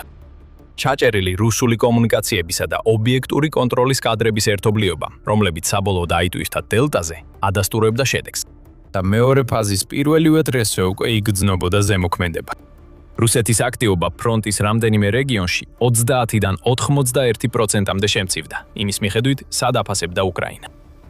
ოპერაცია აშანის დასრულებისას უკრაინამ ოფიციალურად დაარტყა 1180 სამიზნეს, რომელთა უმეტესობა განადგურებული იყო, ამატებს United 24 მედია. ის, რაც უკრაინამ გააკეთა რუსეთის წინააღმდეგ თავის დასაცავად, მართლაც შთამბეჭდავია. თუმცა ოპერაცია აშანი უნდა მივაკუთვნოთ უკრაინის მიერ ჩატარებულ ერთ-ერთ ყველაზე შთამბეჭდავ ოპერაციებს და ის ოპერაცია სპაიდერვების გვერდით დგას კოორდინაციისა და სარდლობის ხარისხის თვალსაზრისით, რაც მის განხორციელებას სჭირდებოდა. რა თქმა უნდა, სპაიდერვები შეიძლება უფრო ყურადღების მიმხრობელი იყოს ამ ორ შორის, განსაკუთრებით იმიტომ, რომ ის გულისხმობდა უკრაინის მიერ დრონების ჩუმად შეყვანას რუსეთში და რუსეთის არსენალში ყველაზე მნიშვნელოვანი სტრატეგიული ბომბდამშენების განადგურებას. მაგრამ რაც შეეხება წინა ხაზზე ეფექტიანობას, ოპერაცია აშანს უკრაინის კამპანიაზე ბევრად უფრო სწრაფი და მნიშვნელოვანი გავლენა ჰქონდა. მაგრამ ამაზე მოგვიანებით ვისაუბრებთ. ოპერაცია აშანთან დაკავშირებით კიდევ ერთი რამ არის, რაც ჯერ არ გვიხსენებია. ფიოდოროვის თქმით, ოპერაციის მეორე ფაზაში უკრაინამ გამოიყენა ახალი ტიპის დრონი, რომელიც სპეციალურად რუსული არტილერიის ლულების გასანადგურებლად შეიქმნა. ამის შესახებ იუწყება 17 ივნისის United 24 მედიის ანგარიში, რომელმაც ფიოდოროვი ციტირა. უკრაინის თავდაცვის მინისტრმა ცოტა რამ გაამხილა ახალი ტიპის დრონის შესახებ, თუმცა აღნიშნა, რომ რუსული არტილერიის გამორთვა დრონებიდან სტანდარტული ჩამოყრით უკიდურესად რთულია და ხშირად ისეთი ეფექტური არ არის, როგორც უკრაინას სჭირდება. ფიოდოროვის თქმით, ასეთად დაზიანებული არტილერია ხშირად შეიძლება შეკეთდეს, რის გამოც დრონების ასეთი დარტყმების სარგებელი დროებითი. ამ პრობლემის გადასაჭრელად უკრაინელმა ინჟინრებმა ოპერაცია აშანისთვის ახალი ტიპის საბრძოლო მასალა შექმნეს, რომელიც არამხოლოდ რუსული არტილერიის ლულას ესვრის, არამედ იმდენად ძლიერია, რომ ლულას ისე აზიანებს, რომ არტილერიის დანადგარი ვეღარასდროს გამოიყენება. შეიქმნა სპეციალური ჯორვი და მხოლოდ 2 ღამეში 250 ერთეული რუსული артиლერია განადგურდა. თითოეულ შემთხვევაში არსებობს ვიდეო დადასტურება. მეტი არაფერს ამბობს ფიოდორო. ამაზე მეტი ჩვენ ბევრი არაფერი ვიცით უკრაინის ლულის დამანგრეველზე და ალბათ ასე ჯობია კიდეც. რაც ნაკლებ სიტყვის უკრაინა თავის ახალ საბრძოლო მასალაზე. მით უფრო მაღალია ალბათობა, რომ მომავალში შეძლებს ოპერაცია აშანის კიდევ ერთი ეტაპის განხორციელებას, ისე რომ რუსეთს არაფრის გაკეთება არ შეეძლოს. და ამით მთავარ კითხვამდე მივდივართ. რატომ არის ოპერაცია აშანი მნიშვნელოვანი? ამ კითხვაზე პასუხს მალე გაგცემთ, მაგრამ მანამდე შეგახსენებთ, რომ თქვენ უყურებთ სამხედრო შოუს. თუ ჩვენს არხზე ახალ ინფორმაციას იღებთ, გამოიწერეთ არხი და დააწკაპუნეთ შეთხოვინების ზარზე, რომ მომავალში ჩვენი ვიდეოები არ გამოგრჩეთ. ჩვენ ვიცით რა არის ოპერაცია აშანი. ფიოდოროვი ამბობს, რომ ეს ორეტაპიანი მრავალწლიანი ოპერაცია არასდროს ისახავდა მიზნად უკრაინის შეტევაზე გადასვლას. სინამდვილეში საქმე ეხებოდა რუსული შეტევების ადგილზე შეჩერებას. უკრაინამ თავდაპირველი ფაზის 3 დღის განმავლობაში 1000-ზე მეტი დრონი გამოიყენა თავდასხმებისთვის და შემდგომშიც ასობით გამოიყენებდა. ყველაფერი იმისთვის, რომ რუსეთს არ მიეცა შესაძლებლობა განეხორციელებინა შეტევები იმ სიმძაფრით, რაც ამ ოპერაციის გარეშე შეეძლებოდა. ქონდა თუ არა რომელიმე კონტრშეტევას, რომელიც უკრაინამ 2026 წელს წამოიწყო, დახმარება ოპერაცია აშანისა და მისი გავლენის შედეგად, რომელმაც რუსეთის ძალები დაასუსტა. შესაძლოა, მაგრამ ეს არასდროს ყოფილა მთავარი მიზანი. მთავარი მიზანი იყო ის, რაც ახლახან ვახსენეთ. დარწმუნებულიყვნენ, რომ რუსეთს არ შეეძლო უკრაინის ქალაქებსა და თავდაცვებზე ისეთი ძლიერი დარტყმა მიეყენებინა, როგორც სურდა. უკრაინის სამხედროები ამბობენ, რომ თითოეული მიზანი ნიშნავს ნაკლებ ცეცხლს უკრაინულ პოზიციებსა და ქალაქებზე. ისინი ასევე ამატებენ. თითოეული ასეთი ოპერაცია ასუსტებს მტერს და აჩქარებს იმ მომენტს, როცა მას აღარ ექნება შესაძლებლობა ბრძოლის ველზე თავისი პირობები დააწესოს. სხვა სიტყვებით რომ ვთქვათ, ეს ორივე ფაზაში გადარჩენას ეხებოდა. რუსეთი ნამდვილად არ ანელებს სახმელეთო შეტევებს, თუნდაც ოპერაცია აშანის მეორე ფაზის შემდეგ. როგორც პრავდა, 1 ივლისი უცხებოდა წინა 24 საათის განმავლობაში რუსეთს და უკრაინას შორის ფრონტზე 246 შეტაკება მოხდა. ყველაზე ინტენსიური ბრძოლები პოკროვსკისა და სლოვიანსკის მიმართულებებზე მიმდინარეობდა, რომლებიც ორივე დონეცკის რეგიონშია, სადაც უკრაინამ ოპერაციის მეორე ფაზაში იერიში მიიტანა. სწორედ ამ დიდი რაოდენობის შეტაკებებში ვხედავთ ოპერაცია აშანის ნამდვილ არსს. პუტინი ამ ყველა შეტევაზე მაინც გასცემდა ბრძანებას. არ აქვს მნიშვნელობა, მის ჯარისკაცებს აქვთ თუ არა ჯავშანი და артиლერია. მაგრამ უკრაინისთვის ეს ყველაფერს ნიშნავს, იმის გამო თუ როგორ აწარმოებს რუსეთის სახმელეთო ომს. артиლერია განსაკუთრებით მნიშვნელოვანია რუსეთის ომის წარმოების მეთოდში. ბევრი ითქვა იმ დაუღალავს სარაკეტო და დრონებით თავდასხმებზე, რომელსაც რუსეთი უკრაინის წინააღმდეგ გახორციელებს. მაგრამ როდესაც საქმე რუსული ძალების რეალურ წინსვლას ეხება სახმელეთო ბრძოლაში, артиლერია გადამწყვეტ როლს თამაშობს. რუსეთი артиლერიას დასავლური ძალებისგან განსხვავებულად იყენებს, როგორც აღნიშნავს Royal United Services Institute. სადაც დასავლეთის არმიები артиლერიას ძირითადად მანევრირების დასახმარებლად იყენებენ, რუსული ძალები როგორც წესი მანევრებს ატარებენ იმისათვის, რომ პოზიციაში აღმოჩნდნენ. ეს ძირეული განსხვავება მიდგომაში უკრაინისთვის გადამწყვეტია, რათა შეძლოს წინააღმდეგობის გაწევა. რუსეთისთვის артиლერია არის ცეცხლის ძალის მთავარი საშუალება, რომელსაც მისი ძალები ტერიტორიისთვის ახლო ბრძოლებში იყენებენ. რუსეთის შეიარარებული ძალების ყველა ერთეული ორგანიზებულია артиლერიის ქვედანაყოფების გარშემო, რომლებიც განლაგებულია უკრაინის თავდაცვაზე მუდმივი ცეცხლის გასახსნელად. ჩვეულებრივ ეს артиლერიის ქვედანაყოფები მიდიან წინა ხაზზე, რათა შეტევის დროს ცეცხლის ძალა უზრუნველყონ და შემდეგ უკან იხევენ იმ ტერიტორიაზე, რომელიც უსაფრთხოდ ითვლება. უკრაინამ ეს იცის და ოპერაცია აშანის ორივე ფაზა სწორედ ამ რუსული მიდგომის წინააღმდეგ იყო დაგეგმილი. როდესაც უკრაინის სამხედროები საუბრობენ იმაზე, რომ რუსული артиლერიის მხრიდან ნაკლებ ცეცხლს იღებენ, ეს შესაძლებელი გახდა ოპერაცია აშანის დროს ამ артиლერიის მასობრივი განადგურების შედეგად. რუსეთისთვის ეს ნიშნავს, რომ შეტევები აღარ ტარდება იმგვარად, როგორც მისი მთელი სამხედრო ძალა არის გაწვრთნილი. артиლერია ვერ გამოიყენება მუდმივი ცეცხლის მისაწოდებლად, რადგან ის უბრალოდ აღარ არსებობს, რომ პოზიციაში გადაიყვანონ. ეს ტოვებს შეტევით დანაყოფებს, რომ შეუტიონ ბევრად უფრო ძლიერ უკრაინულ თავდაცვას, რომელიც ასევე მომოქმედებელია მათ წინ მყოფი დრონების მასისგან. და გახსოვდეთ, უკრაინამ ასევე გამოიყენა თავისი ბრწყინვალე ოპერაცია, ასობით ჯავშან ტექნიკის მწყობრიდან გამოსაყვანად. ეს ტოვებს რუსეთის შეტევით ძალებს დაუცველად და აიძულებს მათ შეუტიონ артиლერიის ცეცხლის გარეშე, რომელიც უნდა შეასუსტებდეს უკრაინის თავდაცვას მანამდე, სანამ რუსი ჯარერები მიაღწევენ მათ. შედეგი გარდაუვალია. რუსი ჯარები იღუპებიან იმ მასშტაბით, როგორც სხვაგვარად არ იქნებოდა და უკრაინის თავდაცვა ბევრად უფრო დიდ ხანს ძლებს, რადგან მათ აღარ უწევთ გაუძლონ იმ ზეწოლას, რომელიც რუსეთის артиლერიაზე დაფუძნებულ სტრატეგიას უნდა მოეხდინა. და როგორც ამ ოპერაცია აშანის ამ ასპექტის პატარა დასასრული, რუსეთის артиლერიის დანაკარგები მთელი ომის განმავლობაში იმდენად დიდია, რომ უკვე 34,000-მდე ერთეულია დაკარგული, რის გამოც რუსეთს უწევს ახალი შეტევითი ტაქტიკების მოფიქრება ადგილზე. ეხლა რუსეთს აიძულებენ გამოიყენოს დრონები იქ, სადაც ადრე артиლერიას გამოიყენებდა. FPV დრონების გამოყენება რა თქმა უნდა ახალი არ არის რუსეთისთვის. მაგრამ ადრე ეს დრონებიც კი артილერიის დამხმარე როლში მოქმედებდნენ. ახლა მათ თავარი როლი უნდა შეასრულონ. ეს მომავალში შეიძლება პრობლემად იქცეს უკრაინისთვის. როდესაც რუსეთი ზრდის თავისი დრონების წარმოებას, განსაკუთრებით მძიმე ბომბდამშენი დრონების, რომლებიც ცეცხლის ძალით ყველაზე ახლოს არიან артილერიის ჭურვებთან, ის მიიღებს ისეთ სიზუსტეს, რასაც артილერია ვერ უზრუნველყოფდა. თუმცა დრონების მხრივ უკრაინა ბევრად უსწრებს რუსეთს. და ეს გვიყვანს მეორე მიზეზთან, თუ რატო არის ოპერაცია აშანი ასეთი მნიშვნელოვანი. ეს აჩვენებს, რამდენად სიღრმისეულია უკრაინის უპირატესობა დრონებში და რამდენად დიდიო ეს უპირატესობა ომის განმავლობაში. პრაქტიკულად ყველა სამიზნე, რომელსაც უკრაინა ოპერაცია აშანის დროს დაარტყა, უკრაინული დრონით იყო დაზიანებული, რაც აჩვენებს, რამდენად წინ არის უკრაინა რუსეთთან შედარებით დრონების გამოყენებაში, ზუსტი დათქმებისთვის. რუსეთი მხოლოდ ახლა იწდებს იგივე ის გაკეთებას ფრონტის ხაზზე და ესეც მხოლოდ მას შემდეგ, რაც უკრაინამ სერიოზული ზიანი მიაყენა მის артილერიაზე დაფუძნებულ სტრატეგიას. მაგრამ რუსეთს ჯერ კიდევ დიდი გზა აქვს გასავლელი, სანამ უკრაინას დაეწევა. უკრაინა ლიდერობს როგორც რაოდენობით, ასევე ტექნოლოგიით. 11 ივნისს უკრაინის შეიარაღებული ჯალების მთავარსარდალმა ოლექსანდრ სივსკიმ განაცხადა, რომ მაისში უკრაინამ დაარტყა თითქმის 180,000 სამხედრო ობიექტს, რომელთა უმეტესობა დრონებით იყო დაზიანებული.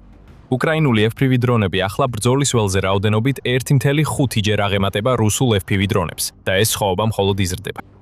უკრაინის საშუალო რადიუსის დარტყმის დრონების გამოჩენა ასევე ნიშნავს, რომ ოპერაცია აშანის მომდევნო ეტაპებზე უკრაინა უფრო ღრმად დაარტყამს ვიდრე ოდესმე. პირველი ორი ეტაპის დროს უკრაინამ დაარტყა სამიზნეებს ფრონტიდან 50 კილომეტრზე მეტ მანძილზე.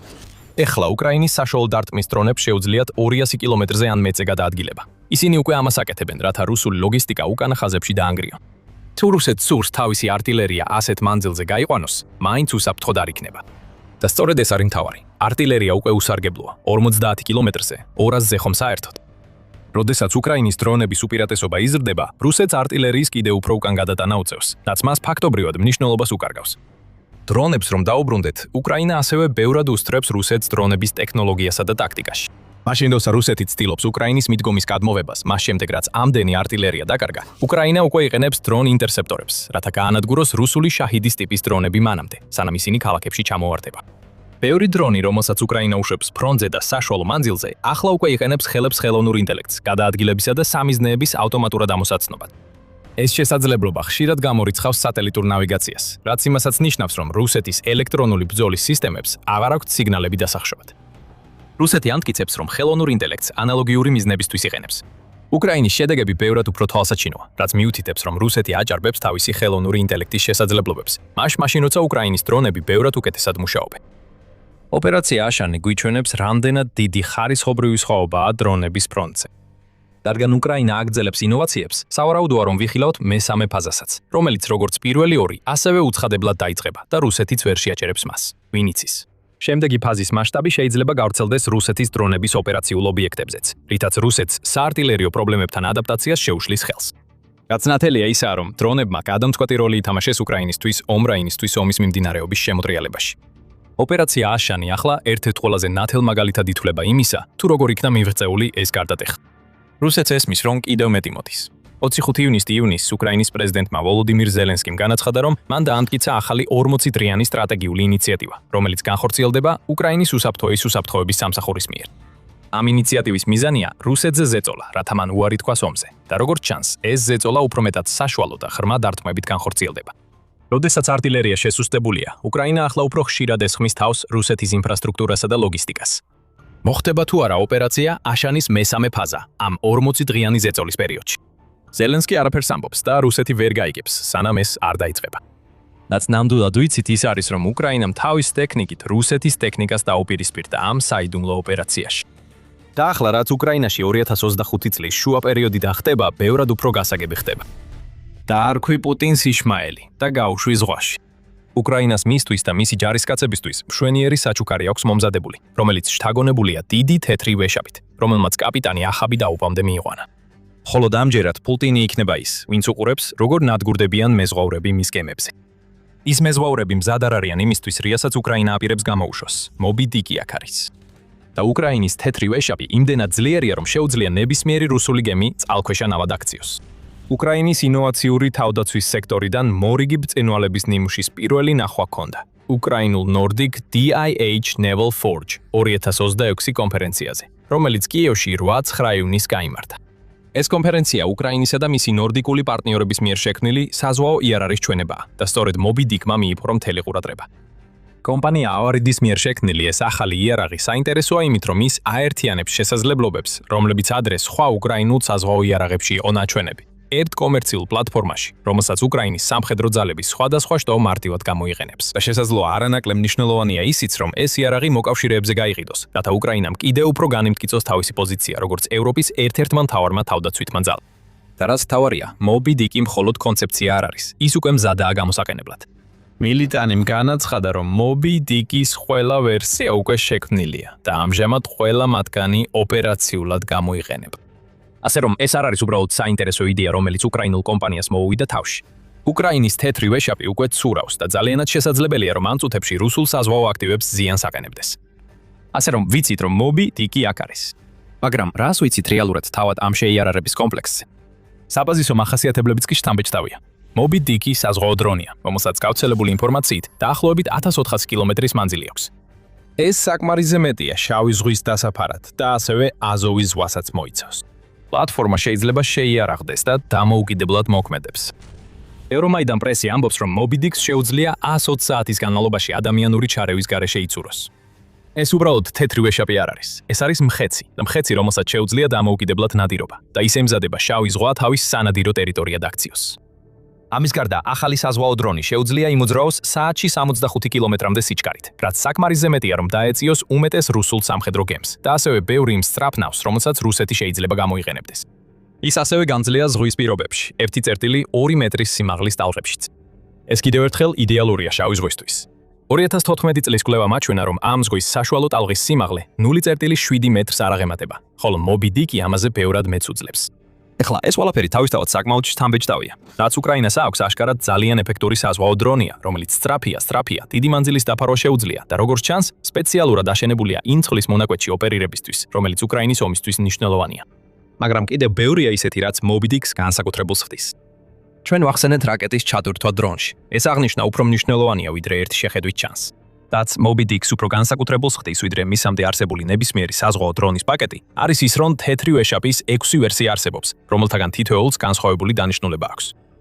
ეს 6 ვერსია 3 კატეგორიად იყოფა, რაც უკრაინას საშუალებას აძლევს მოიცვას დარტყმებთან, შეტევებთან და საჰაერო თავდაცვასთან დაკავშირებული მიმართულებები. დავიწყებთ უკანასკნელით. Moby Dick-ის საჰაერო თავდაცვის კონფიგურაციებს MD1 და MD2 ეწოდება. ორივე შემთხვევაში Moby Dick-ი ატარებს ჩამჭერ დრონებს, თუმცა დრონის ტიპი განსხვავებულია.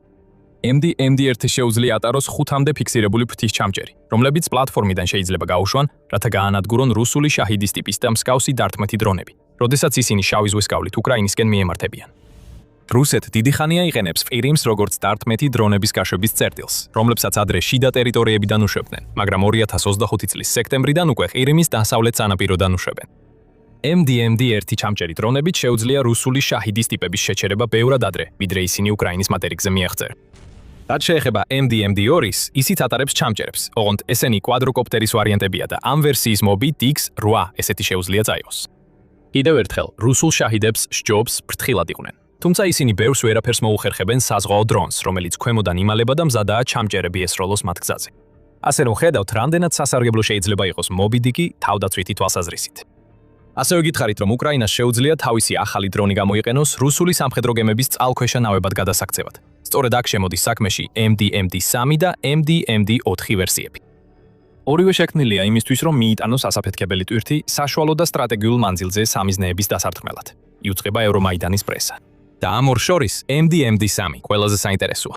არსებული ინფორმაციით ის შეუძლია ატაროს ავროს საკუთარი მორიგანის დრონები, რომლებიც უმაღლესი საიდუმლოებითაა დაცული და უკვე მნიშვნელოვან გავლენას ახდენენ უკრაინის კამპანიაში ყირიმის იზოლაციისთვის. 30 მაისს United 24 მედია ერთ-ერთი პირველი იყო, ვინც მორიგანზე ინფორმაცია გაავრცელა. მან განაცხადა, რომ უკრაინის უპილოტო სისტემების ძალების 412 ნემესის ბრიგადა მას იყენებდა რუსული სამხედრო ლოგისტიკის დასარტყმელად, მათ შორის მარაგისა და საწვავის სატვირთო მანქანების წინააღმდეგ, მარიუპოლიდან ყირიმამდე გადაჭიმულ მომარაგების მარშრუტებზე. ჩვენ ბევრი არაფერი ვიცით ამ დრონის შესახებ, გარდა იმისა, რომ ეს არის ფიქსირებული ფრთის მქონე დარტყმითი დრონი, რომელიც აშკარად რამდენიმე ასეული კილომეტრის დაფარვას შეუძლია. მით უმეტეს, რომ ამ დრონმა მნიშვნელოვანი როლი ითამაშა R180 მთავარი გზის რუსული სატვირთოებისთვის სასიკვდილო მახეთ გადაქცევაში, რომლებიც ცდილობენ საწვავისა და მარაგის ყირიმში შეტანას, ან იქიდან გატანას. Business Insider ამატებს, რომ დრონს აქვს გადახრილი ფრთები და როგორც ჩანს, ის ეშვება რელსის ან კატაპულტის პლატფორმიდან, რაც გამორიცხავს ასაფრენი ბილიკის საჭიროებას. ეს გვაძლევს მინიშნებას, თუ რატო გამოიყენება მორიგანი MD-MD-3-ის. ზღვის დრონს არ აქვს ასაფრენი ბილიკი, ამიტომ იდეალური იერარი, რომელიც მასში უნდა ჩატვირთოს, არის საშუალო მანძილის დარტყმის დრონი, რომელიც შეიძლება გაუშვოს 3-დან 10 კილომეტრის მოშორებით და არ ჭირდება გზის მონაკვეთი აფრენისთვის. ეხლა დრონი, რომელმაც თავისი ეფექტურობა დაამტკიცა რუსული ტექნიკის წინააღმდეგ, გამოყენებული იქნება ყირიმის სანაპირო დაცვის, შავ ზღვაში მცურავი რუსული გემების და ასევე სადაზვერო საშუალებების, როგორიცაა საჰაერო თავდაცვის სისტემები და რადარები, წინააღმდეგ რომლებიც რუსეთმა შავი ზღვის რეგიონში განათავსა. შემდეგ არის MD-4. ამ Moby Dick-ის ვარიანტის შესახებ იმდენი ინფორმაცია არ გვაქვს, ამდენიც გვაქვს MD-3. მილიტარი მხოლოდ ის მოახსენა, რომ MD-4 გადაიტანს რეაქტიულ ძრავზე მომუშავე უპილოტო საფრენ აპარატს, რომელიც გამოყენებული იქნება სტრატეგიულ მანძილზე მაღალი პრიორიტეტის სამიზნეების გასანადგურებლად. არანაირი მითითება არ არსებობს, თუ რა ტიპის დრონი იქნება ეს. ჩვენ ვიცით, რომ უკრაინას ყავდა დრონები ტურბოჯეტებით, მათ შორის UAV 290, რომელიც მან წარადგინა ევროსატორი 2026 ღონისძიებაზე პარიზში. სულ რამდენიმე კვირით ადრე, სანამ Moby Dick გახდებოდა ცნობილი. ასევე ვიცით, რომ ამ დრონს, რომელსაც 650 კილომეტრის სიშორე აქვს და შეუძლია 100 კილოგრამიანი საბრძოლო ქობინის გადატანა, სტარტს აძლევს მყარი საწვავის ამაჩქარებელი, რაც ნიშნავს, რომ ასაფრენ ბილიკს არ საჭიროებს. ასე რომ შესაძლებელია UAV 290 მალე გამოჩნდეს შავ ზღვაში, რუსეთის მახლობლად.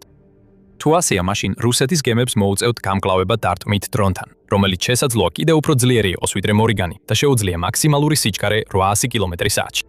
თუმცა მოგვიწევს დაველოდოთ, სანამ წყალში ვიხილავთ MD-4-ის, რათა ზუსტად დავადასტუროთ, რა ტიპის დრონის გამოყენებას აპირებს უკრაინა, Moby Dick-ის ამ ვერსიისთვის. და ამით მივედით ბოლო კატეგორიამდე და Moby Dick-ის ბოლო ორ ვარიანტამდე. MD-5 და MD-6 შეტევითი ვერსიებია და სწორედ ისინი არის აღჭურვილი უფრო ტრადიციული იარაღით, რომელიც დამანგრეველი იქნება რუსეთის სამხედრო გემებისა და საჰაერო საშუალებებისთვის. MD-5 ნამდვილი მძიმე დამთქმელია. მას შეუძლია ატაროს Browning M2-ის მძიმე ტყვიამფქვევის მოდული, რომელიც შეიძლება გამოყენებული იქნას როგორც საჰაერო, ასევე ზედაპირული სამიზნეების წინააღმდეგ. ის ასევე აღჭურვილია რაკეტებით, ან RR-73-ებით, ან AM-9-ის რაკეტებით. ორივე მათგანი საჰაერო სამიზნეების საწინააღმდეგო რაკეტებია. R-73 არის საბჭოთა ეპოქის იარაღი, რომელსაც შეუძლია გადაიჭიროს სამიზნეები, რომლებიც დაფრინავენ საათში 2500 კმ/მ სიჩქარით და 20 კმ/მ სიმაღლეს. რაც შეეხება AM-9-ს, ის უკრაინაში მოხდა აშშ-ისა და უკრაინის დასავლელი პარტნიორების წყალობით, რომლებიც ამ რაკეტას იყენებენ. ძებგერითი, სითბოს მაძიებელი და მძლავრი ფუგასური საბრძოლო თავით აღჭურვილი. AM-9 ერთ-ერთი საუკეთესო საჰაერო თავდაცვითი რაკეტაა, რომელიც უკრაინას თავის არსენალში აქვს. ამ რაკეტასთან თავსებადობა უკრაინას ასევე აძლევს შესაძლებლობას, რომ MD-5 თავის პარტნიორებს მიიყიდოს. მაგრამ ამაზე მოგვიანებით ვისაუბრებთ. MD-5-ით ჩვენ ვხედავთ Moby Dick-ის ვერსიას, რომელიც როგორც ჩანს შექმნილია იმისთვის, რომ გაუმკლავდეს ნებისმიერ გამანადგურებელ ან ბომბ-დამშენს, რომელსაც რუსეთი შავ ზღვაზე ან ყირიმის ცაზე გაგზავნის. უკანასკნელი განსაკუთრებით პრობლემურია უკრაინისთვის. რუსეთის მიდგომა თავისი უფრო ღირებული საჰაერო რესურსების მიმართ არის ის, რომ ისინი არ შეიყვანოს ოკუპირებულ ტერიტორიებზე და ამის ნაცვლად მტრის ხაზების მიღმა გაუშვას რაკეტები და გლაიდ ბომბები. ეს მიდგომა კარგად მუშაობს. რუსეთმა ივნისში უკრაინის მიმართულებით გაუშვა 59 ფრთოსანი რაკეტა, 6 ანტიგემის რაკეტა და 29 ბალისტიკური რაკეტა. იუწყება United 24 მედია. ყოველ შემთხვევაში ფრთოსანი რაკეტები გაშვებული იქნებოდა გამანადგურებლებიდან ან ბომბ-დამშენებიდან, რომელთა ნაწილი ყირიმშია განთავსებული. რუსეთი ასევე უკრაინის მიმართულებით დღეში 250-მდე გლაიდ ბომბს უშვებს, იუწყება Euromaidan პრესი. ხოლო მისი თვითფრინავები ყოველდღიურად 200-მდე საბრძოლო გაფრენას ასრულებენ დამანგრეველი ტვირთის გადასატანად. MD-5-ის წყალობით უკრაინას ახლა აქვს საზღვაო დრონი, რომელსაც შეუძლია ჩამოაგდოს ის თვითფრინავები, რომლებიც ამ იარაღების გასაშვებად გამოიყენება. აქ გადაჭერა არ არის მთავარი. უკრაინა ცდილობს პირდაპირ სფაროზე მიიტანოს დარტყმა და MD-5 სწორედ ამას შესაძლებელს ხდის. საზღვაო პლატფორმიდან ყირიმის სანაპიროსთან გაშვებული საჰაერო თავდაცვის რაკეტები შეიძლება ყირიმის ნახევარკუნძული რუსეთისთვის სრულიად უსარგებლო გახადოს, როდესაც საქმე უკრაინის ტერიტორიაზე რაკეტებისა და გლაიდ ბომბების გაშვებას ეხება. და ბოლოს, მაგრამ არანაკლებ მნიშვნელოვანია, ეს არის MD-6. ეს არის პლატფორმა, რომელიც რუსეთის სამხედრო გემებისთვის ყველაზე საშიში იქნება. ის შეიძლება გამოყენებული იქნას როგორც პლატფორმა დარტყმითი FPV დრონებისთვის, რომლებიც შეიძლება გამოუშვან სხვადასხვა მიზნის წინააღმდეგ, საჰაერო თავდაცვიდან დაწყებული მცირე ხომალდებით დამთავრებული. მაგრამ ამ ვერსიისთვის Moby Dick-ის მთავარი კოზირი არის დრონში ჩატვირთული 300 კილოგრამიანი საბრძოლო ქობინი. ეს საბრძოლო ქობინი აქცევს MD-6, უკრაინის კამიკაძე ვეშაპად და ის საკმარისად ძლიერია, რომ სამხედრო გემებში ხვრელები გააკეთოს და პორტის ინფრასტრუქტურას სრულად გაანადგუროს. ეს არის Moby Dick-ის ის ვერსია, რომელიც ყველაზე მეტად გავს უკრაინის უკვე არსებულ საზღვაო დრონებს, რომლებმაც უკვე დიდი ზიანი მიაყენეს რუსეთის აქტივებს შავ ზღვაში. ეს ყველაფერი რუსეთელის. Moby Dick-ის 6-ვე ვერსია მოქმედია და მწარმოებლის თქმით, პროგრამა გადადის კოდიფიკაციის ფაზაში, რაც სერიული წარმოებისთვის საფუძველს ქმნის. როგორც კი ეს მოხდება, რუსეთი პრობლემაში აღმოჩნდება. მაგრამ ამაზე უფრო მნიშვნელოვანია ის, რომ უკრაინა კიდევ ერთ ნაბიჯს გადადგამს იმისკენ, რომ გახდეს ერთ-ერთი ყველაზე მნიშვნელოვანი მოთამაშე ევროპის თავდაცვაში. მაგრამ სანამ ამაზე ვისაუბრებთ, შეგახსენებთ, რომ თქვენ უყურებთ სამხედრო შოუს. თუ ეს არის ის ტიპის ანალიზი, რაც გსურთ იხილოთ, მაშინ დარწმუნით, რომ არხზე გამოწერილი ხართ და შეტყობინებები ჩართული გაქვთ. იმ ყველაფრიდანაც ახლა გითხარით, Moby Dick უკვე გარდამტეხ ფაქტორად გამოიყურება და აშკარად ძალიან მნიშვნელოვანი გახდება შავ ზღვაზე ბრძოლაში. ადვილია იფიქრო, რომ უკრაინამ ეს ბრძოლა უკვე მოიგო. როცა ომი დაიწყო, შავი ზღვა უნდა ყოფილიყო ერთ-ერთი ყველაზე მნიშვნელოვანი რესურსი, რაც რუსეთს თავის არსენალში აქვს.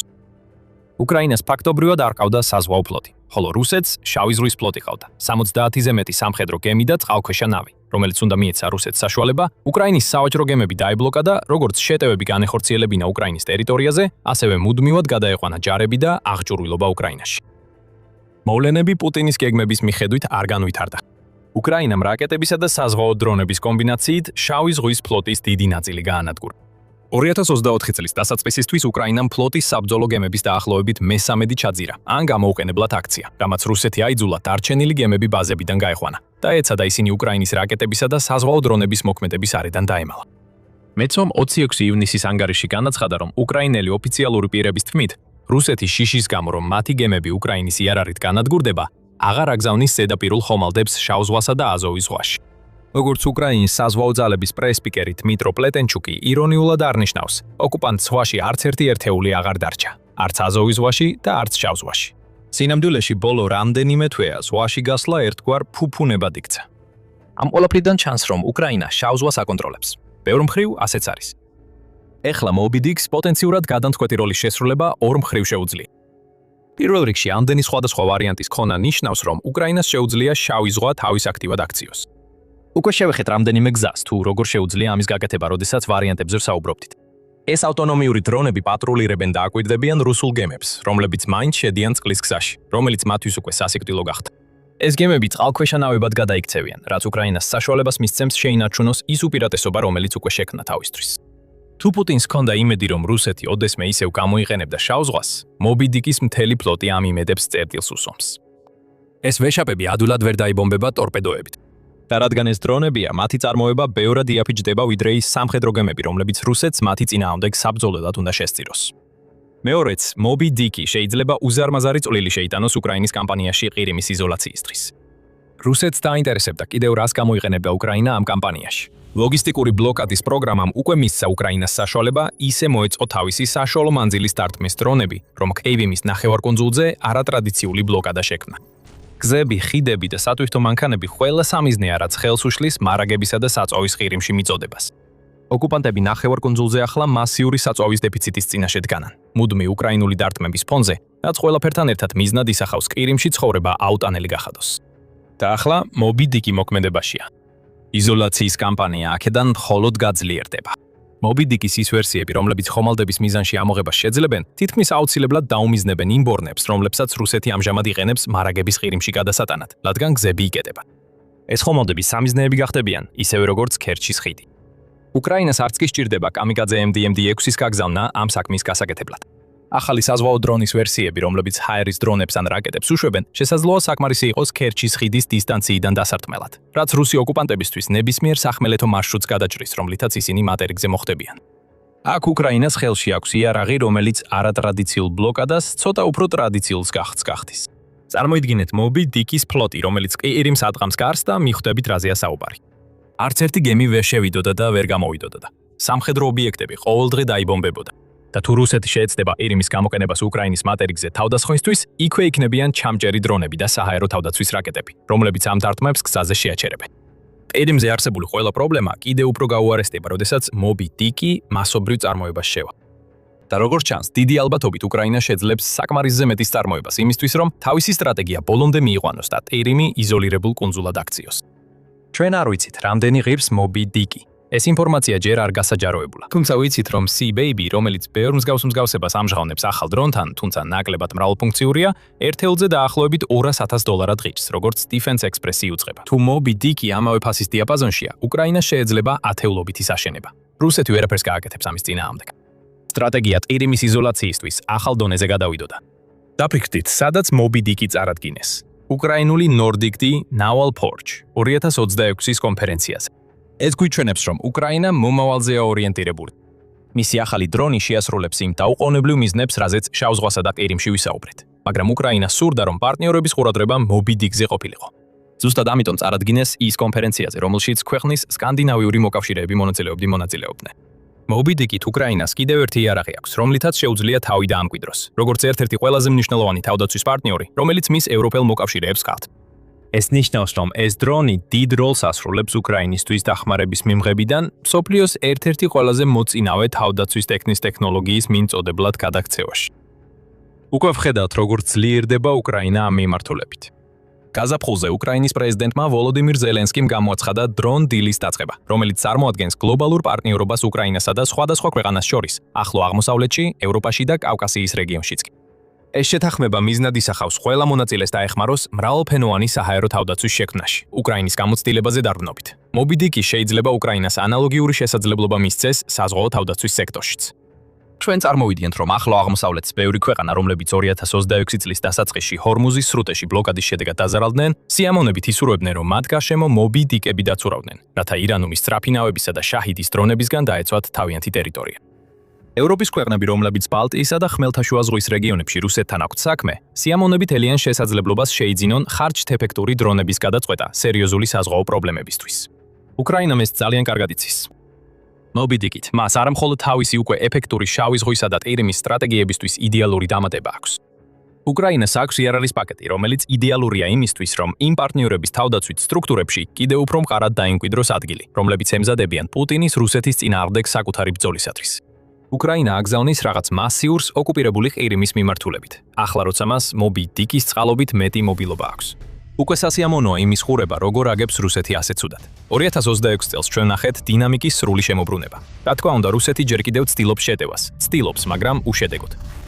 რასაც ახლა ხედავთ არის ის, რომ რუსეთი უფრო სწრაფად აგებს ვიდრე ოდესმე. საოცრად 16 ჯერ უფრო სწრაფად, რადგან დიდი გაზაფხულისა და ზაფხულის შეტევა თითქმის შეჩერდა და უკრაინა უბრალოდ აგრძელებს რუსეთის დანაკარგების მიყენებას. პუტინს აღარ შეუძლია ეს დიდხანს გააგრძელოს. რუსეთი უკვე თავის ზღვარზეა, მაგრამ მთავარი კითხვა მაინც რჩება. რატომ სწირავს პუტინი ამდენ ჯარისკაცს ასე მცირედისთვის? მალე გაიგე. ჯერ რამდენიმე რიცხვი. 1 ივლისის რუსული შეტევის კამპანიის ანალიზში ომის შესწავლის ინსტიტუტმა, ანუ RISUM, გამოავლინა, რომ რუსეთმა ივნისის შეტევაში იმდენად სრულად ვერ შეძლო ოპერაციულად მნიშვნელოვანი მიზნების მიღწევა, რომ მხოლოდ 30.43 კვადრატული კილომეტრი უკრაინის ტერიტორია დაიკავა. ერთი მხრივ ეს კარგი ამბავია პუტინისთვის. რუსეთი ისევ მოგებაშია. ეს შედეგი მოხდა 2 თვეს, როდესაც რუსეთმა ტერიტორიული დანაკარგები განიცადა, რადგან უკრაინის მძლავრმა კონტრშეტევამ რამდენიმე მნიშვნელოვან რეგიონში ტერიტორიები გაათავისუფლა. მაგრამ მეორე მხრივ, ეს მხოლოდ 30 კვადრატული კილომეტრია. და როდესაც ამას შევადარებთ იმას, რაც რუსეთმა 2025 წლის ივნისში მიაღწია, ძიაძლევ რაოდენობაა. თვითონ რუსეთის მიერ 1 წლის წინ მოპოვებული 491 კვადრატული კილომეტრიც კი საკმაოდ სამწუხაროა. ეს პრაქტიკულად არაფერია იმ მასშტაბური შეტევის სანაცვლოდ, რაც იმ დროს მიმდინარეობდა. მაგრამ ის, რაც 2026 წლის ივნისში ვიხილეთ, ბევრად უარესია. ფაქტობრივად 16 ჯერ უარესი. ეს არის ის რაოდენობა, რამდენად ნაკლები ტერიტორია მოახერხა რუსეთმა 2026 წლის ივნისში მოპოვება, ვიდრე გასული წლის იმავე თვეში. და ეს მიუთითებს რუსული შეტევის წარუმატებლობაზე, რომელიც უკრაინამ ჯერ კიდევ დაწყებამდე შეაჩერა. მაგრამ ყველაფერი კიდევ უფრო უარესდება, ბევრად უარესდება. ჩვენ გითხარით, რომ რუსეთის შეტევის ტემპს 16 ჯერ უფრო სწრაფად კარგავს ვიდრე გასულ წელს. დას გულისხმობთ ამაში. პასუხი იმ სასტიკ ნაზავშია, სადაც გაჭიანურებული დაყონებები და კატასტროფულად გაზრდილი მსხვერპლის მაჩვენებლებია. ომის შესწავლის ინსტიტუტის მონაცემებით, რუსეთის ტერიტორიული წინსვლა გასაოცრად 16 ჯერ შენელდა. მაგრამ აი მთავარი სიურპრიზი. მაშინ როცა მათი წინსვლა თითქმის შეჩერდა, თითოეულ კილომეტრზე რომის არებასაც ისინი მოახერხებენ, 16 ჯერ მეტი სისხლი უჯდებათ. 2025 წლის ივნისში რუსეთი საშუალოდ 68 ჯარისკაცს კარგავდა თითოეულ კვადრატულ კილომეტრზე, რომელსაც იფორობდა.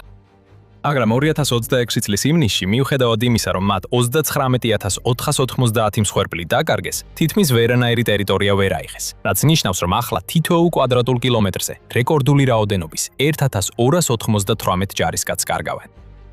ვლადიმირ პუტინი ისევ ცდილობს სისხლი მიწის სასაცვლოდ გაცვალოს, მაგრამ უკრაინამ ამ შეტევაზე ფასი 19 ჯერ გაზარდა, რომელიც 16 ჯერ უფრო ნელა მიმდინარეობს. ეს სიგიჟეა. ეს ნამდვილად არამდგრადია და არაა ისე თითქოს რუსეთმა ამდენი ჯარისკაცი შესწირა იმისთვის, რომ რაიმე გარღვევას მიუახლოვდეს. ASW აღნიშნავს, რომ რუსეთის წინსვლის უმეტესი ნაწილი 2026 წელს ამ ეტაპზე კონსტანტინიუკაში მოხდა, რომელიც ძლიერ დონეცკის ციხესიმაგრეების სატყელის სამხრეთ საყრდენია.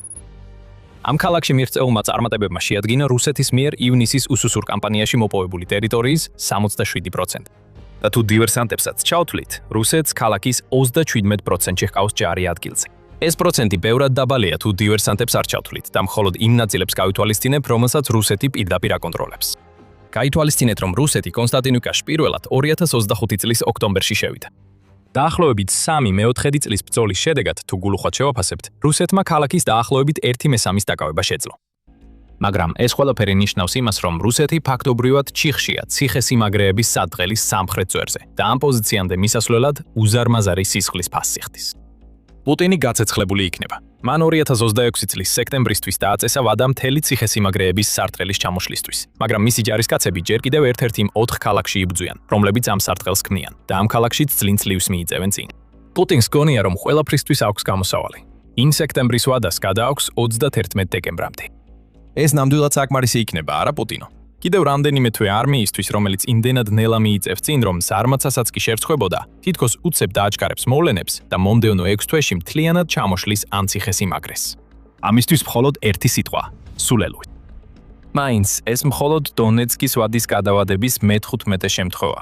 იესო ქრისტე, პუტინ, შენ 2022 წელს ასეთი ვადები 5 ჯერ დააწესე. 2 ჯერ 2023-ში, 2 ჯერ 2024-ში და კიდევ 3 ჯერ 2025-ში. ახლა კიდევ 3 დაამატე 2026 წელს, მას შემდეგ რაც თქვი 31 მარტი და 1 სექტემბერი. სხვა ნებისმიერი ამ წარუმატებლობის მაჩვენებელს შეხედავდა და დაინახავდა, რომ იქნებ უბრალოდ იქნებ. დონეცკი რთული საკბილო აღმოჩნდა და რომ პუტინის ვადებს აბსოლუტურად არანაირი მნიშვნელობა არ აქვს.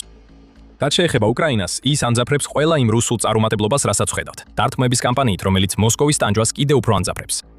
ეს კამპანია, რომლის დროსაც უკრაინამ გააძლიერა ღრმა დარტყმები რუსეთის ტერიტორიაზე და 2026 წელს შეიტანა საშუალო რადიუსის დარტყმები თავის არსენალში, უზარმაზარ ზიანს აყენებს იმ მექანიზმებს, რომლებიც რუსეთის წინსვლის მცდელობებს უზრუნველყოფს. კიდევ ერთხელ ივნისის მონაცემები ძალიან დიდია. ნახეთ, რომ უკრაინამ ივნისში 303 საშუალო რადიუსის დარტყმა განახორციელა რუსულ სამიზნეებზე, რაც 93-ით მეტია მაისის მთლიან მაჩვენებელზე. რუსეთმა თვეში დაკარგა 12867 საწვავის მანქანა და საწვავის ავზი, რაც 4 ჯერ მეტია, ვიდრე 2025 წლის ივნისში დაკარგა. ასევე 2053 საარტილერიო სისტემა, მაშინ როცა 2025 წლის ივნისში ეს რიცხვი 1253 იყო. ოკუპირებულ ტერიტორიებზე ყველგან რუსული ლოგისტიკა ირღვევა, რაც ამოწურავს წინა ხაზზე მყოფ ჯარისკაცებს, რომლებიც ცდილობენ, მაგრამ ვერ ახერხებენ მნიშვნელოვან წინსვლას. რუსეთში თავად ივნისში უკრაინამ დაარტყა ნავთობის ინფრასტრუქტურასა და სამხედრო ობიექტებს რუსეთის 41 სხვადასხვა ფედერალურ ტერიტორიაზე, მათ შორის მოსკოვშიც. ამ ტერიტორიების ბევრს ახლა საწვავის დეფიციტი აქვს, ისევე როგორც ყირიმს, რომელიც რუსეთიდან და ოკუპირებული უკრაინიდან იზოლირებულია სასტიკი კამპანიით, რომლის მიზანიც ანცაა ოკუპანტების სამუდამოდ გაძევება უკანონოდ ანექსირებული ნახევარკუნძულიდან. აი ესე გამოიყურება 2026 წელი პუტინისთვის და მისი უკრაინაში შეჭრისთვის. უკრაინაში წინსვლის სამწუხარო ტემპი და ქვეყანა რომელიც ცეცხლშია, რადგან უკრაინამ შეიმუშავა შესაძლებლობა, რომელიც პუტინმა ამპარტავნულად ჩათვალა, რომ მას არასდროს ეკნებოდა. მაინც ფსკერიდან ერთადერთი გზა ზემოთაა, არა? პუტინო, თითქოს გეგონა, რომ უკვე ფსკერზე იყავი. დიახ, როგორღაც, რუსეთისთვის ყველაფერი კიდევ უფრო უარესდება, ვიდრე აქამდე ნაჩვენები იყო. 1 ივლისის ანგარიშში სტრატეგიული და საერთაშორისო კვლევების ცენტრმა გამოავლინა, რომ პუტინის ომის ხარჯები უკრაინის წინააღმდეგ, როგორც ცოცხალი ძალის, ასევე ფინანსური თვალსაზრისით, უკონტროლოდ იზრდება. და ეს ყველაფერი ხდება მაშინ, როცა რუსეთის შეტევა იმდენად შენელდა, რომ ის უკვე ბოლო საუკუნის ერთ-ერთ ყველაზე ნელ შეტევად იქცა. CSIS-ის თქმით, რუსეთს დაახლოებით 1.400.000 დანაკარგი აქვს ომში, რომელმაც დღემდე მხოლოდ უკრაინის ტერიტორიის დაახლოებით 20% დაიკავა. ამ ტერიტორიული მიღწევების უმეტესობა ომის პირველ თვეებში მოხდა, ხოლო ეს 20%-იც მოიცავს ყირიმს, რომელიც რუსეთმა 2014 წელს მიიტაცა. 1.4 მილიონი დანაკარგიდან 450,000-მდე მიიჩნევა როგორც CSIS-ის მიერ განსაზღვრული შეუქცევადი დანაკარგი, რაც ნიშნავს, რომ ისინი ბრძოლის ველზე დაიღუპნენ. დაჭრილთა ბევრი ვეღარასდროს დაბრუნდება ბრძოლაში, ყოველ შემთხვევაში რაიმე მნიშვნელოვანი როლით. CSIS-ის მიხედვით, ასეთი ტიპის მაჩვენებლები უპრეცედენტოა ომის თანამედროვე ეპოქაში. ახლა აგიხსნით რატომ, მაგრამ მანამდე შეგახსენებთ, რომ თქვენ უყურებთ სამხედრო შოუს. ამაზე ბევრად მეტი გვაქვს თქვენთვის, ასე რომ თუ ჩვენს არხზე საინტერესო ინფორმაციას იღებთ, არ დაგავიწყდეთ გამოწერა. CSIS-მა შეადარა რუსეთის უკრაინაში შეჭრა სხვადასხვა თანამედროვე სამხედრო ოპერაციების შედეგებს. შედეგები ისეთი არ იყო, როგორიც პუტინს სურს მოისმინოს. რუსეთის დანაკარგების მაჩვენებელი მხოლოდ უკრაინაში ნიშნავს, რომ მან 4-ჯერ მეტი დანაკარგი განიცადა, ვიდრე აშშ-ს არმიამ ყველა ომში, რომელშიც მეორე მსოფლიო ომის შემდეგ იბრძოლა. ეს მოიცავს კორეისა და ვიეტნამის სასტიკ კონფლიქტებს, რომლებმაც ორივემ დიდი ზიანი მიაყენა აშშ-ს და განსაკუთრებით ვიეტნამის შემთხვევაში ამერიკის მიზნები ვერ შესრულდა. რუსეთი უკრაინაში 4-ჯერ უარეს მდგომარეობაშია, ვიდრე ამერიკა 80 წელზე მეტი ბრძოლის განმავლობაში. რაც პუტინს ნამდვილად ადგენს ის არის, რომ ადამიანი, რომელიც ასეთ ძალიან ცდილობს რუსეთი დააბრუნოს მისთვის საბჭოთა კავშირის დიდების წლებს, სწორედ იმ ლიდერებისგან, ვისაც პაძავს, მისი სრული და აბსოლუტური მარცხისთვის გაკიცხავდნენ.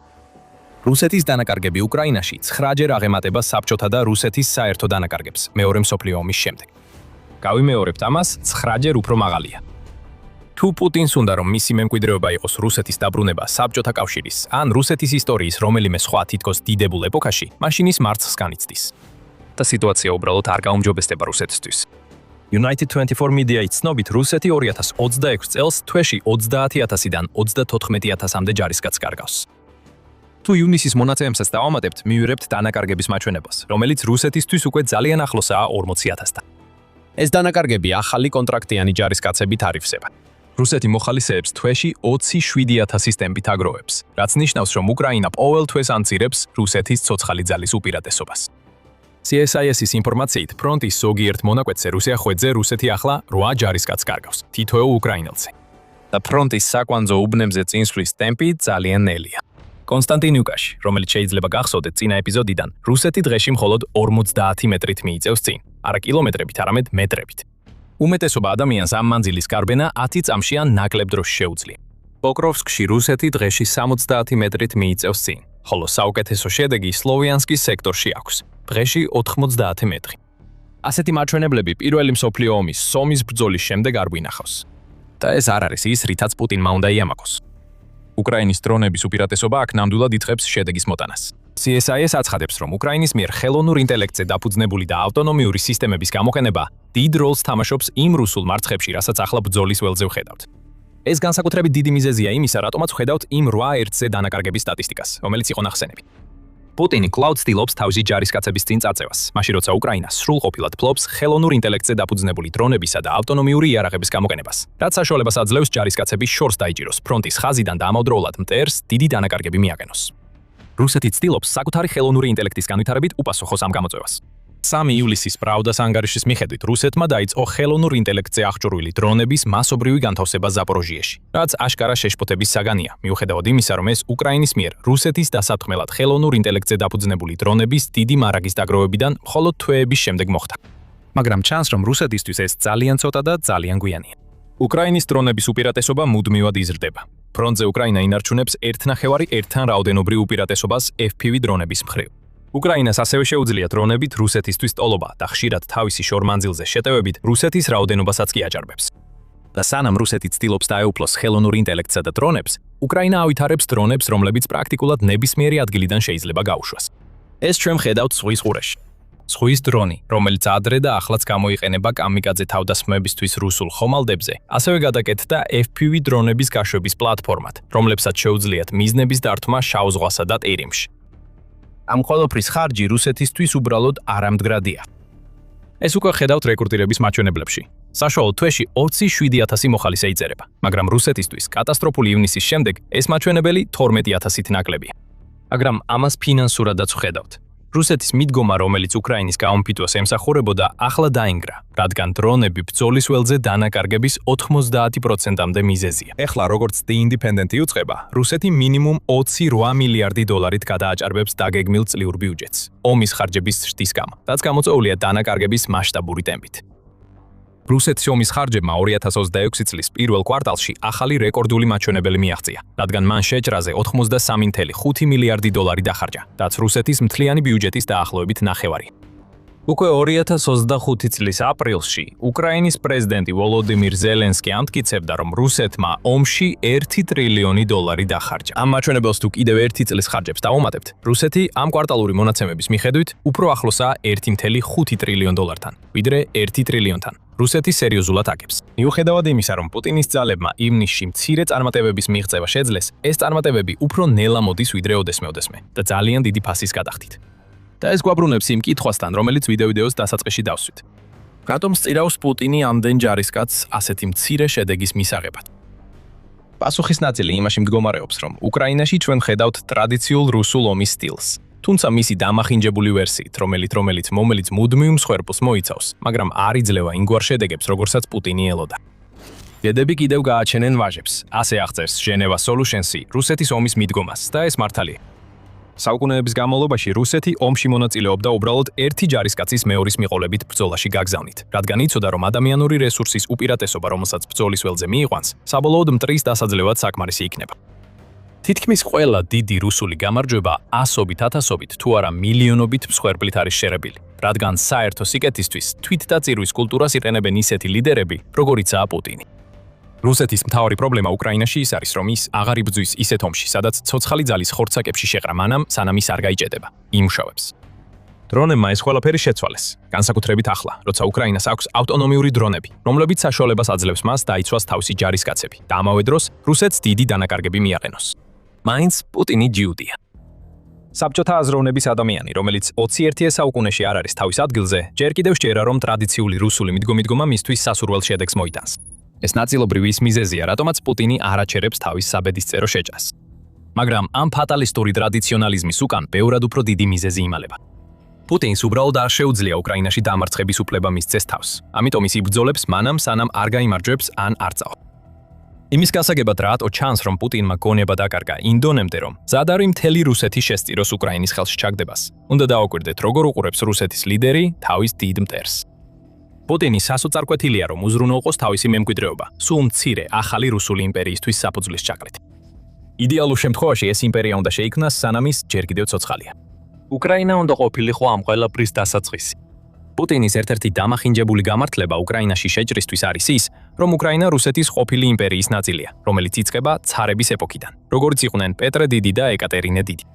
სიტყვებს დიდი პუტინისთვის სასიამოვნო ჟღერადობა აქვს და მის დამახინჯებულ გონებაში რაღაც არის, რაც აჯერებს, რომ თუ უკრაინას დაიმორჩილებს, თავადაც შეიძლება დაიმკვიდროს ეს წოდება. თავის ესეში რუსებისა და უკრაინელების ისტორიული ერთიანობის შესახებ პუტინმა ეს არგუმენტი წამოაყენა. ამტკიცებდა, რომ რუსები და უკრაინელები ერთი ხალხია და არა ორი განსხვავებული ერი, რომლებსაც განსხვავებული კულტურა და ისტორია აქვთ. პუტინი ბევრ ამაში ცდება ისტორიასთან დაკავშირებით, მაგრამ ეს მნიშვნელობას არ წარმოადგენს. ის ნამდვილად სჯერა, რომ სწორად იქცევა, როგორც რუსეთისთვის, ასევე თავისი მემკვიდრეობისთვის, და ეს პუტინს ძალიან საშიშ ადამიანად აკტაქცევს. ის იმდენად საშიშია, რომ გააგრძელებს ჯარისკაცების გაგზავნას უკრაინაში, სანამ იქ აღარავინ დარჩება. პუტინის აზრით რუსეთისთვის ან გამარჯვება, ან სრული მარცხი. მაგრამ ასე წოდებული ისტორიული გამართლებების მიღმაც, პუტინი აცნობიერებს, რომ მისთვისაც ან გამარჯვებაა უკრაინაში, ან სრული მარცხი. პუტინი გაჭედილია. ის თანდათან ეგუება იმ აზრს, რომ რუსეთი ვერ გაიმარჯვებს უკრაინაში. ყოველ შემთხვევაში მის სიცოცხლეში მაინც. მაგრამ ის ასევე იცის, რომ თავი ისეთ მდგომარეობაში უნდა ჩაიყენოს, სადაც წაგების უფლება არ აქვს. წლების განმავლობაში პუტინმა შესანიშნავად შეძლო თავი დაეცვა რეჟიმის ცვლილებისგან. იქნება ეს რუსეთის ოლიგარქებზე კონტროლის დამყარებით, თუ ქვეყანაში ინფორმაციის ნაკადის შეზღუდვით, რათა კრემლის პროპაგანდა ყველაფერს მართავდეს. მაგრამ ახლა ის კონტროლს კარგავს. 4 წელზე მეტი ბრძოლის შემდეგ პუტინმა ვერ მიიღო ის, რაც დაფირდა და უკრაინა მხოლოდ ძლიერდება. როდესაც მოსკოველები უყურებენ, როგორ დაფრინავენ უკრაინის დრონები თავზე, ვერც კი ყველაზე ძლიერი პროპაგანდა ვერ მალავს იმ ფაქტს, რომ პუტინმა ომი საკუთარ ტერიტორიაზე მოიტანა. პუტინისთვის ახლა ერთადერთი გამოსავალია უკრაინაში გამარჯვება. მაგრამ უკან დახევა აჩენს უკმაყოფილებას. ის აჩენს კითხვებს, რისხვას და შესაძლებლობებს მათთვის, ვინც ჭრილებში იმალება, დანებს ილესავს და ელოდება თავის შანსს, რომ პუტინი გადააპენოს და ძალაუფლება საკუთარ თავზე აიღოს. პუტინი სასოწარკვეთილი გახდა, რაც მას საშიშს ხდის, როგორც საკუთარი ხალხისთვის, ისე უკრაინისა და დანარჩენი ევროპისათვის. 3 ივლისს ტელეგრაფმა გაავრცელა ინფორმაცია, რომ ამერიკელმა ექსპერტებმა პოლონეთს გააფრთხილეს, რომ რუსეთი პოლონეთის ტერიტორიაზე სერიოზულ ესკალაციას გეგმავს. ტაქტიკურად ამას შეიძლება აზრი ჰქონდეს, რომ არა ის ფაქტი, რომ რუსეთმა თავისი სამხედრო ძალების დიდი ნაწილი უკრაინაში უკვე ამოწურა. ევროპა უკრაინის ზურგად იქცა იმ თვალსაზრისით, რომ სწორედ ევროპის გავლით მიედინება დასავლური იარაღი და უკრაინის პარტნიორობის წყალობით, ბევრი ის იარაღი, რომელიც უკრაინამ შექმნა, ახლა უკვე იწარმოება. პოლონეთი, რომელიც უკრაინას ესაზღვრება, აშკარა არჩევანია ამ იარაღის გადაზიდვისთვის, რაც პუტინის ესკალაციის ინტერესსაც ხსნის. მაგრამ ეს ნამდვილად არ არის რაიმე ტაქტიკური ოსტატობა. პოლონეთი ნატოს წევრია. პუტინი იცის, რომ ღმის ტერიტორიაზე ნებისმიერი ესკალაცია, რომელიც პირდაპირ თავდასხმასთან ძალიან ახლოს მივა, მეხუთე მუხლის ამოქმედებას გამოიწვევს. რუსეთი ომს აგებს და მის ხალხს უკვე ყელში ამოუვიდა. ეს ის მწარე რეალობაა, რომელსაც ვლადიმირ პუტინს უნდა შეეჯახოს. და მაინც ის კვლავ ცდილობს თავი ქვიშაში ჩარგოს. 20,000 დარტყმის შემდეგაც კი ის მაინც ვერ ხვდება სათქმას. ის რაც მან პირობა დადო, რომ არასდროს მოხდებოდა, უკვე აქ არის. მოსკოვი ფრონტის ხაზად იქცა, რადგან უკრაინა დარტყმებით რუსეთის ყველაზე მნიშვნელოვან ქალაქს უდარს. რუსეთის მასშტაბით უკრაინული დრონები დაფრინავენ და მიზნებს აზიანებენ. კიდევ ერთხელ ვიტყვით, 20,000 დარტყმა. მაგრამ ეს მხოლოდ ამის ნაწილი არ არის, რადგან პუტინი ხელმძღვანელობს ფსევდოიმპერიას, რომელიც უკვე მკვდარია და დამარხული. უბრალოდ მას ამის შესახებ არ იცის. პუტინმა კიდევ ერთხელ იგრძნო ის უპირატესობა, რაც ახლა უკრაინას აქვს რუსეთის მიმართ დრონების მხრივ. 30 ივნისს და 1 ივლისის დილას. და ისევ არც პუტინმა და არც მისმა თანამზრახველებმა ეს ვერ დაინახეს წინასწარ. მათ ახლახან დაიწყეს საკუთარი საჰაერო იერიში უკრაინაზე, რაც ტრაგიკულად პროგნოზირებადი შედეგებით დასრულდა. როგორც ყოველთვის რუსეთმა სამიზნედ მშვიდობიანი მოსახლეობა აირჩია. რუსული დრონი შეეჯახა სამოქალაქო ავტობუსს ზაპოროჟიეში, რის შედეგადაც 7 ადამიანი დაშავდა. CNN იტყობინება, რომ ოლქში სხვა დარტყმებმა 1 ადამიანი იმსხვერპლა და კიდევ 5 დაჭრა. ეს არის რუსეთის საჰაერო კამპანიის ტერორისტული ბუნება. ეს ასევე პუტინის სასოწარკვეთის ნიშანია. რუსეთი ცდილობს დაარტყას ყველაფერს, რისი შესაძლებლობაც აქვს. უბრალოდ იმის საჩვენებლად, რომ ძალის რაღაც ილუზია მაინც აქვს, მაგრამ უკრაინა ყოველთვის პასუხობს. და სწორედ ეს გააკეთა უკრაინამ ზაპოროჟიაში, დაღუპულთა შურის საძიებლად. უკრაინამ რუსეთზე დაახლოებით 250-ით მეტი დრონი გაუშვა, ვიდრე რუსეთმა გაუშვა მათზე. სულ 419 დრონი, საიდანაც 60 პირდაპირ რუსეთის დედაქალაქ მოსკოვისკენ გაემართა. კოსმოსური კომუნიკაციების ცენტრი რამდენიმე კვირაში მეორედ დაარტყეს. მოსკოვმა სამართალდამცავებს დაავალა დამალვა და არა დახმარება, როცა რუსეთის ცა კვლავ უკრაინული დრონებით გაშავდა. ყოველ ჯერზე, როცა პუტინი თავის სასოწარკვეთილებას აჩვენებს, უკრაინა პასუხობს ზეწოლის გაზრდით და რუსეთის ლიდერს უმტკიცებს, რომ რაც მას შეუძლია, უკრაინას ახლა ამის ბევრად უფრო მასშტაბურად და უკეთ გაკეთება შეუძლია. ეს აღარ არის საჰაერო თანასწორობა, უპირატესობა უკრაინას აქვს. მაგრამ ეს ცალკეული შემთხვევები სრულ სურათს არ გვიჩვენებს. ამისთვის უფრო ფართო ხედვა გჭირდება. ციფრები ყველაფერს გვიჩვენებს. 2025 წლიდან უკრაინამ რუსეთზე 20,000 დარტყმა განახორციელა. თითოეულს 2 მიზანი ჰქონდა. პირველი, რუსული ობიექტის განადგურება. ეს შეიძლება იყოს ნავთობის გადამამუშავებელი ქარხანა, ტერმინალი, საწარმოო ქარხანა, ან სხვა მრავალი ობიექტი, რომლებიც რუსულ საოცარ მანქანას ამუშავებს. და მეორე, ომი პირდაპირ რუს ხალხს დაუბრუნოს. უკრაინის დრონები მუდმივად ახსენებს ამ ხალხს, რომ შეჭრა, რომელიც მათმა ლიდერმა დაიწყო და რომელიც რამდენიმე დღეში უნდა დასრულებულიყო, გადაიქცა ბრძოლად, რომლის მოგებამდეც რუსეთი ჯერ ძალიან შორს არის. იმპულსი შეიცვალა. 2026 წელს უკვე უკრაინაა წინ წასული. ფრონტის ხაზიდან მიღებული მონაცემებიც უკეთესი არ არის. ყოველი ერთი უკრაინელი ჯარისკაცის დაკარგვაზე რუსეთი 8 ჯარისკაცს კარგავს. ეს არამდგრადია. და რუსებისთვის, რომლებიც თავად რუსეთში ცხოვრობენ და რომლებსაც ვლადიმირ პუტინი ამდენი ხანი ცდილობდა დაეცვა მის მიერ დაწყებული ომისგან, ეს ყოველდღიურად უფრო შესამჩნევი ხდება.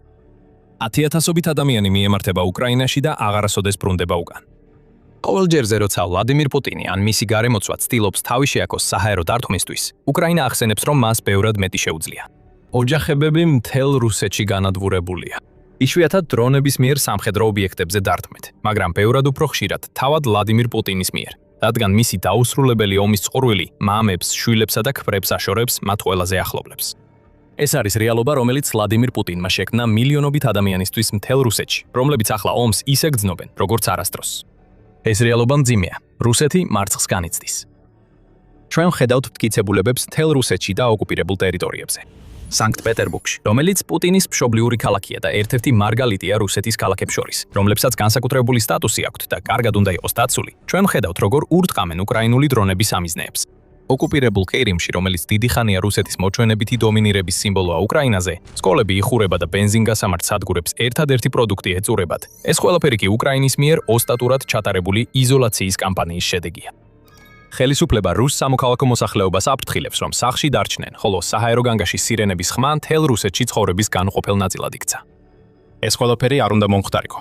ომი მხოლოდ უკრაინაში უნდა დარჩენილიყო, ხოლო რუსეთის ტერიტორიაზე თავდასხმები მხოლოდ დასავლური წარმოების იარავით უნდა ყოფილიყო შესაძლებელი და ისიც მხოლოდ საზღვრისპირა რეგიონებში. მაგრამ უკრაინამ პუტინის მთელი ომი თავდაყირა და აირა დააყენა და ეს მოახერხა საკუთარი იარაღის შექმნით, რომელსაც ახლა შეუძლია ასეულობით და ზოგჯერ ათასობით კილომეტრი იფრინოს და რუსეთის გულში ღრმად დაარტყას. ეს მძიმე რეალობა ყველაზე მეტად მოსკოვში იგრძნობა. ზაპოროჟიის გამო უკრაინის საპასუხო თავდასხმა სულაც არ არის ერთადერთი შემთხვევა, როცა უკრაინამ რუსეთის დედაქალაქს ბოლო დროს დაარტყა. მოსკოვი ახლა ისეთივე საომარი ზონა ხდება, როგორც კიევი და პუტინის ხალხი ამას ამჩნევს. დრონების თავდასხმა ქალაქის უდიდეს ნავთობგადამამუშავებელ ქარხანაზე ივნისის შუაში იყო მასიური ერიშის ნაწილი, რომელშიც დაახლოებით 1000 დრონი და 4 უკრაინული ფრთოსანი რაკეტა მონაწილეობდა. ასე განაცხადა რუსეთის თავდაცვის სამინისტრომ, რომ ეს ყველაფერი მათ ჩაშალეს, მათ შორის 200 დრონი მოსკოვისკენ იყო გაშვებული. მაგრამ დამწვარი ნავთობგადამამუშავებელი ქარხანა და შემდეგი შავი წვიმა, როცა კვამლიცას მოედო, სულ სხვა ამბავს ხვდება. უკრაინის დრონები უკვე რუსეთს საკუთარ სახლში წურთმენ. ისინი აიძულებენ ფრენების გაუქმებას და მოსკოვის ქუჩებში ხალხი ხედავს მათ, როცა ისინი მიზნებისკენ მიფრინავენ. ეს ვეღარ დაიმალება. უკრაინის დრონების იერიშების მასშტაბი უპრეცედენტოა და მათ დაამსხვრიეს დაუმარცხებელი რუსეთის ნარატივი, რომლის შექმნასაც პუტინი ცდილობდა. მოსკოვი ახალ ფრონტად იქცა. პუტინი რა თქმა უნდა ცდილობს ყველაფერი ისე წარმოაჩინოს, თითქოს საგანგაშო არაფერია. მისი იმიჯი როგორც შეურიგებელი ლიდერის, რომელიც ყოველთვის საუკეთესოს გააკეთებდა რუსეთისთვის, საუკეთესო შემთხვევაში მყიფე იყო და პოლიციური სახელმწიფოსა და უკონტროლო ცენზურის მხარდაჭერით ინარჩუნებდა. ეს იმიჯი ახლა ისე გამოიცდება, როგორც არასდროს და უკრაინის დაუღალავი გრძელდისტანციური დრონების კამპანიის წეწორის ქვეშ იბზარება. სწორედ ეს იმიჯი გახდის შეუძლებელს პუტინისთვის კაპიტულაციას, მაშინაც კი როცა იცის, რომ ასე უნდა მოიქცეს და მას ხელს არ უთხოვენ მისი გენერლებიც, რომლებიც ეუბნებიან, რომ ჯარისკაცები ადგილზე მის მიზნებს მიაღწევენ, მაშინაც კი როცა ისინი მასობრივად იღუპებიან უკრაინის თავდაცვაზე შეტევისას. მოსკოვში პუტინი ცდილობს დაარწმუნოს როგორც ელიტა, ისე მოსკოველები, რომ ის, რასაც ახლა ვხედავთ, უბრალოდ დროებითი მოვლენაა, მაგრამ ასე არ არის. 20,000 დარტყმა მთელ რუსეთში 2025 წლიდან უკვე საკმარისად ცუდია. ეხლა, როცა ამ დარტყმების დიდი ნაწილი რუსეთის დედაქალაქს აზიანებს, პუტინის მარცხის მტკიცებულება უეჭველია. რა თქმა უნდა, პუტინი ცდილობს მეტი თავდაცვა მოაგროვოს. 23 ივნისს უკრაინის ახალმა ხმამ გაავრცელა ინფორმაცია, რომ რუსეთმა მოსკოვის საჰაერო თავდაცვა გააძლიერა იმით, რომ ფრონტის ხაზიდან, სადაც ისინი უფრო მეტად სჭირდებათ, ნაწილები გადაიყვანა. ეს მცირე ნუგეში იქნება ფრონტზე მყოფთა ოჯახებისთვის, რომლებიც კიდევ უფრო დაუცველები ხდებიან იმისთვის, რომ პუტინმა საკუთარი ხელით შექმნილი რუსეთის დამცველის იმიჯი შეინარჩუნოს.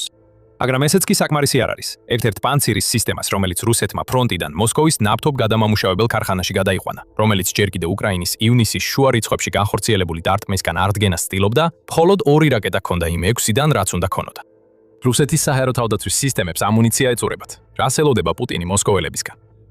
აიღონ პანცირები და ესროლონ დრონებს. ამ ნაბიჯის უსარგებლობა ნათლად გამოჩნდა უკრაინის 1 ივლისის შურისძიების შეტევით. გასოთის კოსმოსური საკომუნიკაციო ცენტრი, რომელზეც გესაუბრეთ.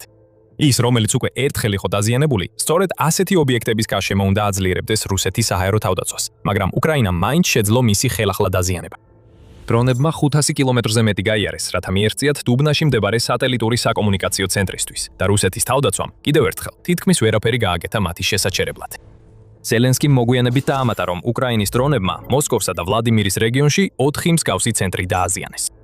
თვით პუტინსაც კი მოუწია უკრაინის წარმატების აღიარება. მან სულ რამდენიმე დღით ადრე, ვიდრე უკრაინის ბოლო შეტევა მოხდებოდა, განაცხადა: რაც შეეხება კრიტიკულ ინფრასტრუქტურაზე და განსაკუთრებით ენერგეტიკულ ინფრასტრუქტურაზე თავდასხმებს, რა თქმა უნდა, ეს თავდასხმები ჩვენს ინფრასტრუქტურულ ობიექტებზე პრობლემებს ქმნის. ეს აშკარაა. ეს აშკარაა 2025 წლიდან პუტინს უბრალოდ 20,000 დარტყმა დასჭირდა, რომ საბოლოოდ ეღიარებინა პრობლემა, რომელიც არასდროს უნდა არსებულიყო. რუსეთი ამჟამად მარცხს განიცდის და რუსი ხალხიც ამას იცის. ისინი ყოველდღე ხედავენ უკრაინის დრონებს, რომლებიც მათ ტერიტორიაზე დაფრინავენ. ისინი გრძნობენ ეკონომიკის გაჭიროების და მაღალი ინფლაციის გავლენას, რამაც ცხოვრების ხარჯის პომილს ზრდამდე მიიყვანა. საწვავი იწურება. დიდი ბრიტანეთის დაზვერვის ინფორმაციით, სულ მცირე 500,000 რუსი დაღუპულია და ომში დაჭრილებისა და დანებებულების ჩათვლით, ჯარისკაცების საერთო დანაკარგი 1,4 მილიონს აჭარბებს. ზოგიერთ ფრონტის ხაზზე კი იუწყებიან, რომ რუსი ჯარისკაცების სიცოცხლის ხანგრძლივობა მხოლოდ 20 წუთია, რაც ხაზს უსვამს დრონებით სავსე სასიკვდილო ზონების დაუნდობელ ეფექტურობას.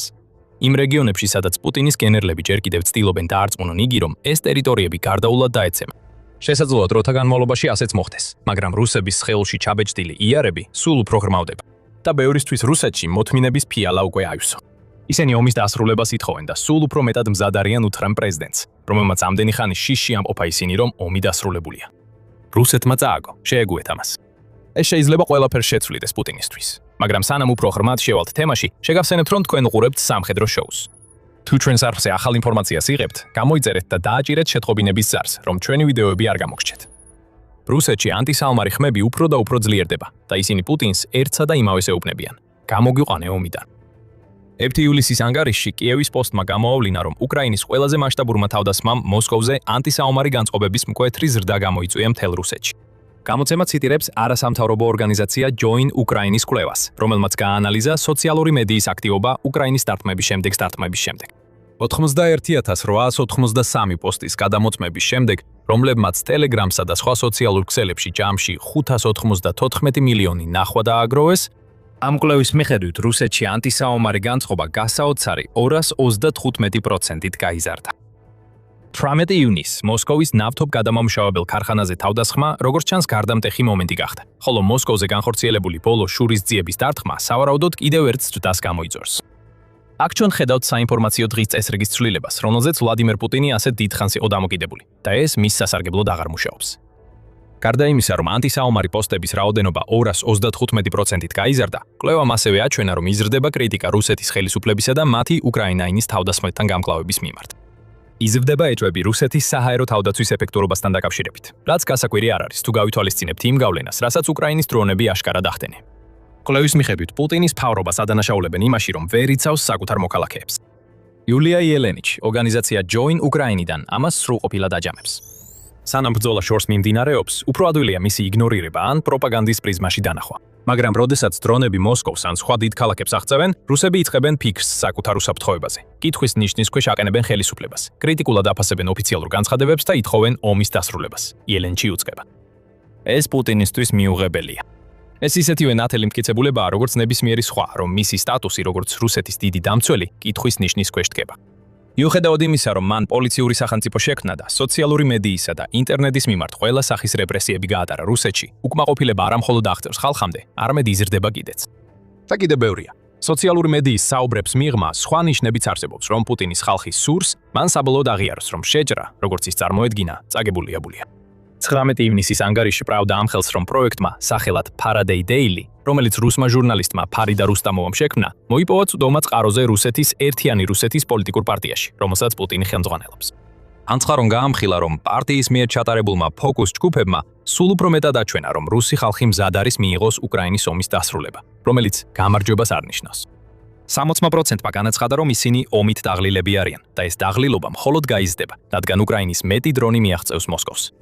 რამდენიმე დღის შემდეგ 1 ივლისს TVP World-მა ეს გაამხილა. კიევში მდებარე კონფლიქტოლოგიისა და რუსეთის ანალიზის ინსტიტუტის მიერ ჩატარებულმა გამოკითხვამ აჩვენა, რომ გამოკითხული 1600 რუსიდან 91%-მა გამოთქვა მხარდაჭერა უკრაინის ომის დასრულებისადმი უკვე ხვალიდანვე. რუსეთის სრული გამარჯვების მომხრეები მხოლოდ 9% შეადგენდნენ, რაც ამ კონკრეტული გამოკითხვის ისტორიაში ყველაზე დაბალი მაჩვენებელი. მშვიდობა, საშუალო რუსის მთავარი სურვილია და პუტინს ვერარც კი შეუძლია საკუთარ რეიტინგებს შეხედოს იმის დასაცმუნებლად, რომ ის აკეთებს იმას, რაც საშუალო რუსს სურს. ეს რეიტინგები კატასტროფულად ეცემა. 30 ივნისის Newsweek-ის ანგარიშის მიხედვით, კრემლის მიერ მხარდაჭერილმა საზოგადოებრივი აზრის ფონდმა დაადგინა, რომ გამოკითხული 1500 ადამიანიდან 79% ამბობს, რომ პუტინს ენდობა. ეს შეიძლება მაღალი ჩანდეს. ბევრი დასავლელი პოლიტიკოსი ასეთ ნდობის მაჩვენებლებზე ოცნებობს. მაგრამ აქ რამდენიმე რამ არის გასათვალისწინებელი. პირველ რიგში ეს პუტინისთვის ნდობის ყველაზე დაბალი მაჩვენებელია, მას შემდეგ რაც მან თავისი შეჭრა დაიწყო. და მეორე, ეს გამოკითხვა კრემლის მხარდაჭერილი წყაროდან მოდის, რაც ნიშნავს, რომ რიცხვები სავარაუდოდ დამახინჯებულია და გამოკითხულები მაინც ფრთხილობენ, რომ ფარული პოლიცია კარზე არ დაუკაკუნებს, თუ პუტინის მიმართ უკმაყოფილებას ძალიან აშკარად გამოხატავენ. და მიუხედავად ამ ფაქტორებისა, ახლა რუსების თითქმის მესამედი ღიად ამბობს, რომ პუტინს საერთოდ არ ენდობა. შეტყობინება ხმამაღლა და მკაფიოდ იგზავნება, ისევ და ისევ. რუსებს ხელში აქვთ ამოსული 20,000 დარტყმა. მათ ხელში აქვთ ამოსული ისიც, რომ მოსკოვი სამიზნედ იქცა და უფრო მეტად აღარ სურთ პუტინის ხურება, რომელიც ისევ იქცევა, თითქოს თავისი იმპერია ბოლომდე უნდა მიიყვანოს. 4 წელიწადი და 9 დღე და 1 წერტილი 4 მილიონზე მეტი მსხვერპლის შემდეგაც კი. შეიძლება იფიქროთ, რომ პუტინი ბოლოს და ბოლოს მზადაა მოусმინოს. ბოლოს და ბოლოს ის უკვე იწყებს ამ ყველაფრის აღიარებას. მაგრამ თუ ასე ფიქრობთ, მაშინ პუტინი არ გეცნობათ. საკუთარი დამარცხებისა და საკუთარი ხალხის გაბრაზების ასეთი ნათელი მტკიცებულება პუტინს არ გააჩერებს. ეს მხოლოდ იმას გამოიწვევს, რომ ისევ იმას გააკეთებს, რასაც ყოველთვის აკეთებდა. საკუთარ თავს დაიცავს. პუტინი იმდენად შეშფოთებულია თავის ხალხის განწყობის აშკარა ცვლილებით და უკრაინის მზარდი უპირატესობით საჰაერო ომში, რომ კიდევ უფრო მეტ ადამიანს იკრებს გასშემო, რათა თავი დაიცვას ამ ყველაფრისგან. 2 ივლისს, მხოლოდ 1 დღის შემდეგ, მას შემდეგ, რაც უკრაინამ კიდევ ერთხელ გაუშვა დრონები მოსკოვში, კიევ-პოსტმა გაავრცელა ინფორმაცია, რომ პუტინმა გამოსცა ახალი ბრძანება, რომელიც აფართოებს რუსეთის ფედერალური დაცვის სამსახურის, ანუ FSO-ს ცენტრალურ ადმინისტრაციას. ვინც არ იცის, FSO არის ბანდიტების ხროვა, რომელთა ამოცანაა პუტინის დაცვა საფრთხეებისგან. ეს უკვე მეოთხე ასეთი გაფართოებაა, რაც უკრაინაში შეჭრის დაწყების შემდეგ ვიხილეთ. 2022 წლამდე FSO არ გაფართოებულა 2010 წლის შემდეგ. ახლა ეს თავისთავად უკვე ცუდი იდეა. პუტინმა უკვე იმდენი გადასცა FSO-ს, რომ ის ზედამხედველობს ყველა რუსულ სახელმწიფო კომუნიკაციას და პასუხისგებელია ყველა იმ თანამშრომლის შემოწმებაზე, ვინც ოდესმე პუტინთან კონტაქტში მოდის. რუსეთის ლიდერი თმობს ძალაუფლებას, რომელიც შეიძლება მის წინააღმდეგ შემოტრიალდეს, რადგან მისი პარანოია იზრდება, მაგრამ სწორედ ეს პარანოიაა ნამდვილი პრობლემა. ამ ბოლო გაფართოებამ გვაჩვენა, რომ პუტინი აცნობიერებს რეალურ საფრთხეშია.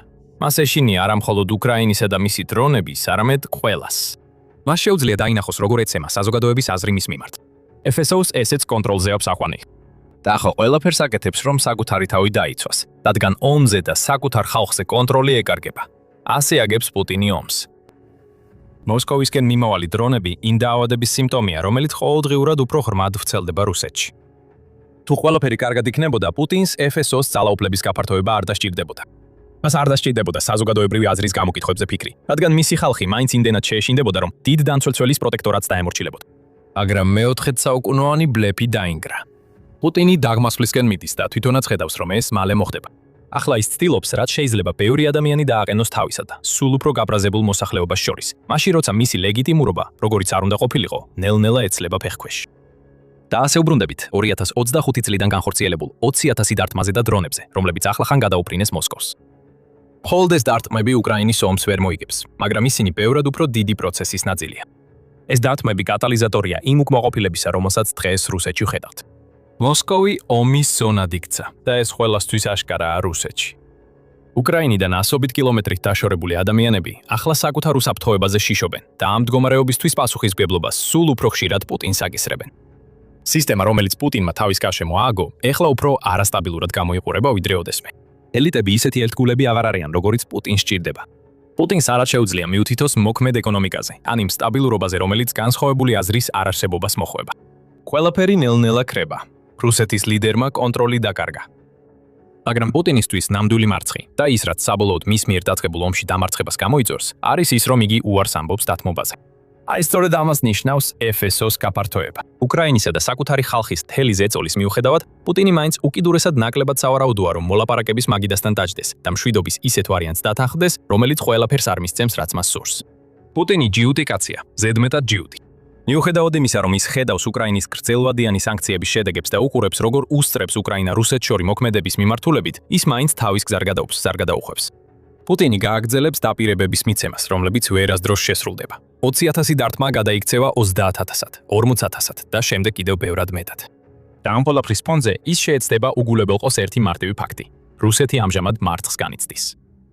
როდესაც უკრაინა არაჩვენებს შენელების ნიშნებს და მისი ხალხი მის წინააღმდეგ დგება, პუტინის ჯიუტობა საბოლოოდ მისი დამარცხების მიზეზი გახდება. რაც შეეხება თავად რუსეთს, მისი ეგრეთ წოდებული ძლიერი ლიდერი ქვეყანას დაღუპვისკენ მიაქანებს.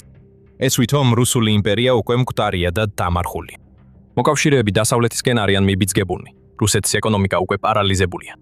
პუტინი ხდება ძალაგამოცლილ პრეზიდენტად, რომელმაც თავისი ჯიუტობით რუსეთის გლობალური ნდობა დაამსხვრია. და შეგძლიათ გაიგოთ, რატო არის ეს ესეთი დიდი პრობლემა კაცისთვის, რომელიც მემკვიდრეობაზეა შეპყრობილი და იმ ქვეყნისთვის, რომელსაც ის ხელმძღვანელობს, ჩვენს ვიდეოში. თუ მოგეწონათ ეს ვიდეო, გამოიწერეთ და ჩართეთ შეტყობინებები, რომ თქვენს ფიდში იხილოთ ჩვენი მეტი მასალა რუსეთის რეალობის შესახებ. და მადლობა როგორც ყოველთვის ყურებისთვის.